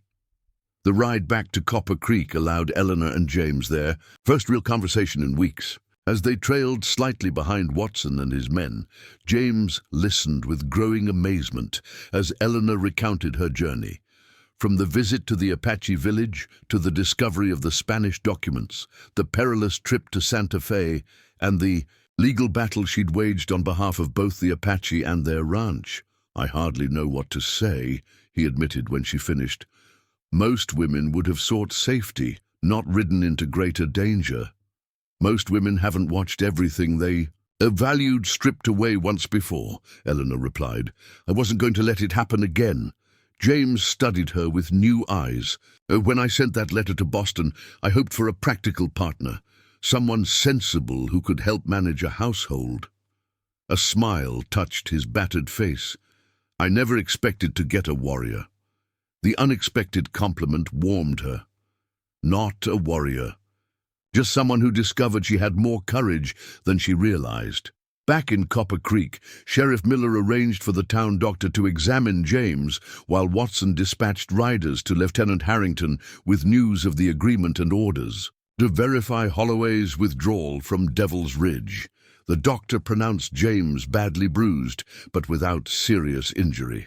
Rest, decent food, and time will set him right, he assured Eleanor. That evening, James and Eleanor finally had private time together in the hotel's small dining room, tucked away in a corner booth. Despite the public setting, it was the first opportunity they'd had for truly personal conversation since their hasty wedding. "I keep thinking about our wedding day," James said, as they finished a simple meal. "You are standing there in that blue dress, saying vows to a stranger. And now, barely a month later, you've risked everything to save not just me, but people you'd only just met." Eleanor met his gaze. "They're not strangers anymore. The Apache welcomed me when they had no reason to, and you—" She hesitated, sorting through her complex feelings. "You're not the stranger I married either." "No?" James's expression softened. "What am I now?" "Someone I'm beginning to know, to respect." Eleanor's cheeks warmed slightly, "perhaps even to care for." James reached across the table, taking her hand in his. "When Holloway's men held me, I had plenty of time to think. About the ranch, about what matters." His thumb traced gentle circles on her palm. "I kept coming back to the morning you arrived on that stagecoach. How you stepped down into the dust with your head high, facing whatever came next with dignity." Eleanor smiled at the memory. So distant now it seemed to belong to a different life. "I was terrified inside. You didn't show it. Not then, not since." James's eyes held hers. "I know our marriage began as a practical arrangement, but I find myself hoping it might become something more." Before Eleanor could respond, Colonel Watson appeared at their table, his expression grave. "Pardon the interruption," he said. "We have a situation developing. Lieutenant Harrington's scouts report no movement at Devil's Ridge. Holloway's men appear to be entrenching rather than withdrawing." James straightened, wincing slightly at the sudden movement. He never intended to honor the agreement, so it seems. Watson looked grim. "There's more. We've received word that a group of Holloway's men were seen heading toward the Apache village. Less than an hour ago." Alarm shot through Eleanor. "A diversion. Keep our attention on Devil's Ridge while striking elsewhere." "Precisely my concern," Watson agreed. "I've already dispatched riders to warn Harrington, but they may not arrive in time." James was already standing. "We need to get to the village." "You're in no condition to ride," Eleanor protested. "This is my fight too," James replied firmly. "These are our neighbors, our allies." Watson nodded his approval. "We'll leave immediately. Sheriff Miller can assemble a posse of trustworthy townsmen to support us." As they hurried to prepare, Eleanor found herself gripped by both fear and resolve. Holloway had revealed his true nature, a man willing to smile and negotiate while simultaneously planning treachery. The stakes had escalated beyond water rights and land claims to the immediate safety of the Apache village. Within 30 minutes, they were riding out of Copper Creek. Colonel Watson, James, Eleanor, the 4 Army soldiers, and 8 townsmen recruited by Sheriff Miller. The night was clear, a 3/4 moon providing enough light to follow the trail without torches that might announce their approach.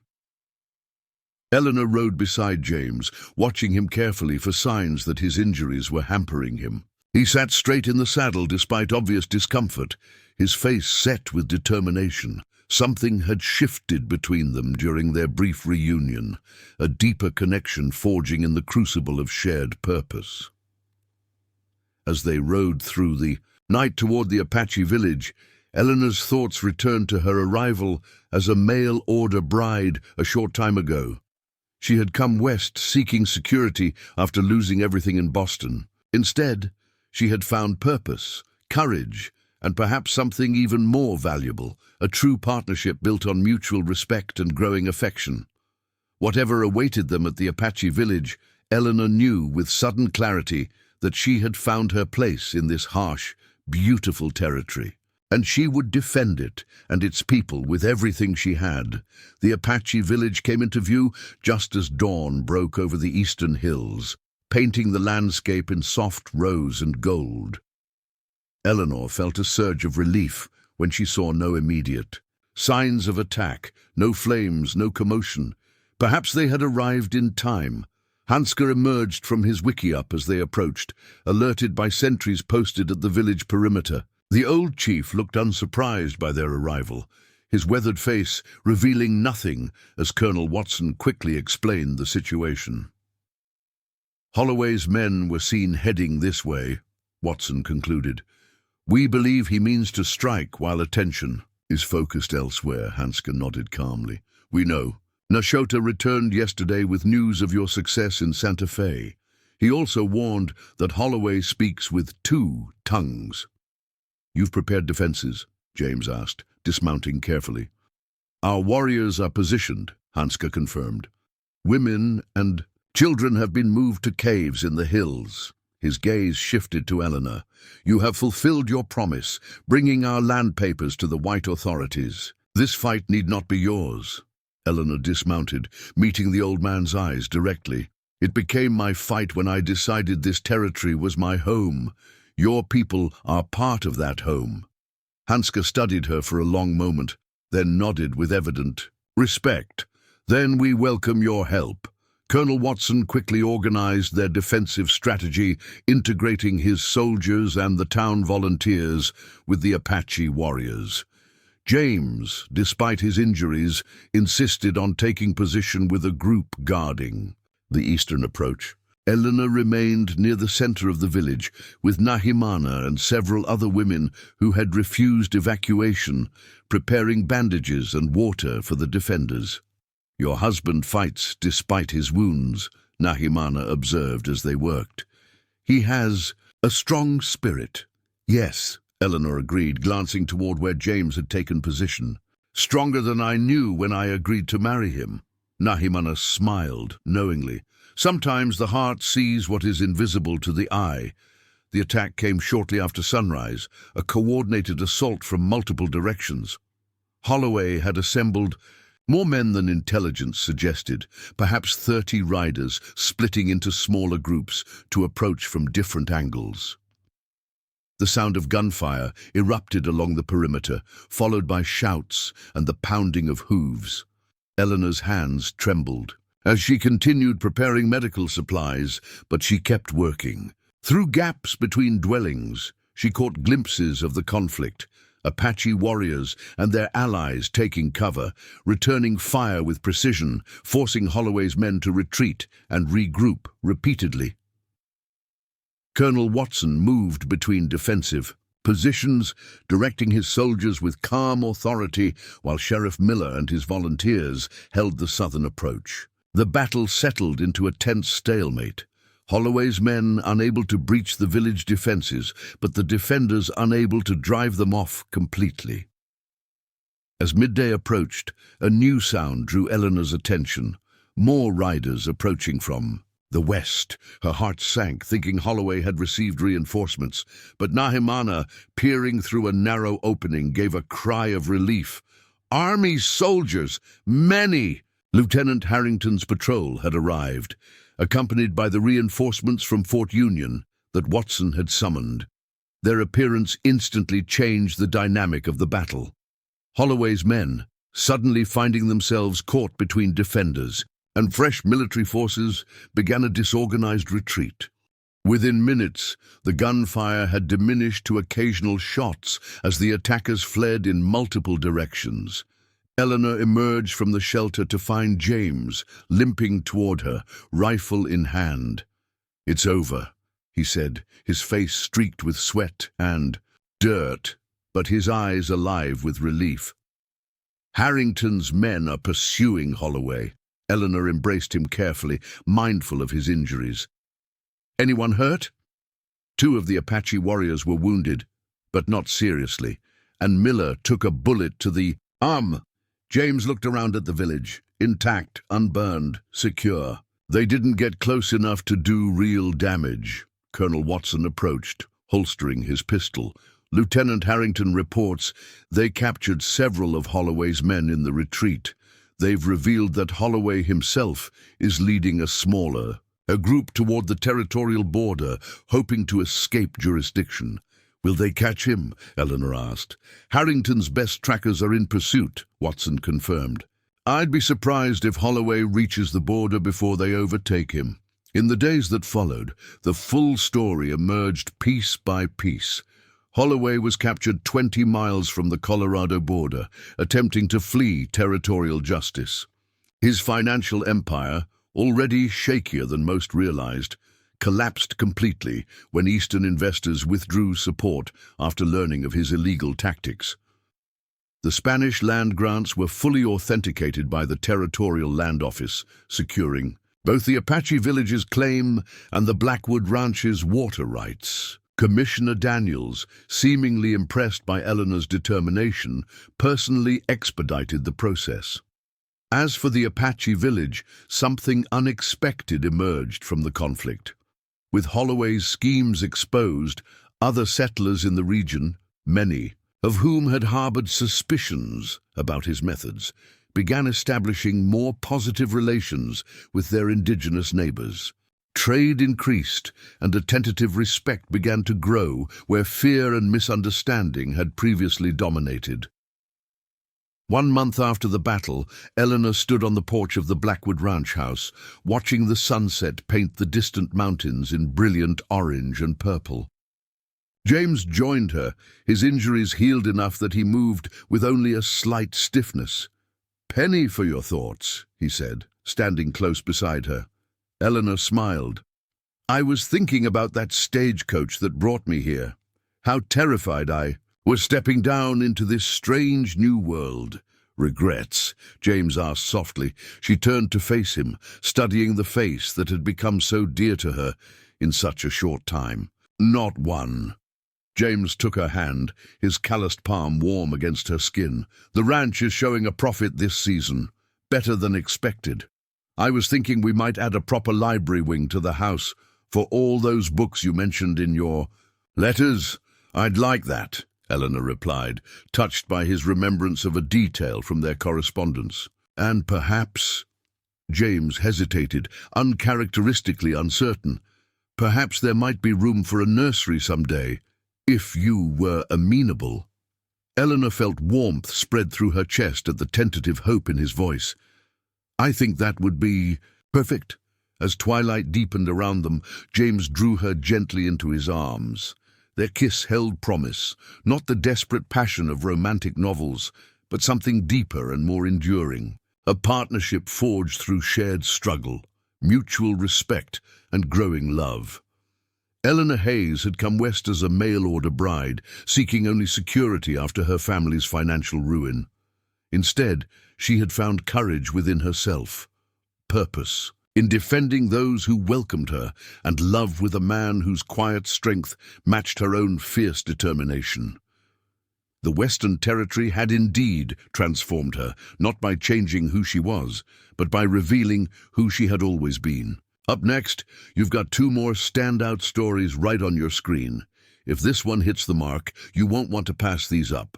Just click and check them out, and don't forget to subscribe and turn on the notification bell so you don't miss any upload from us.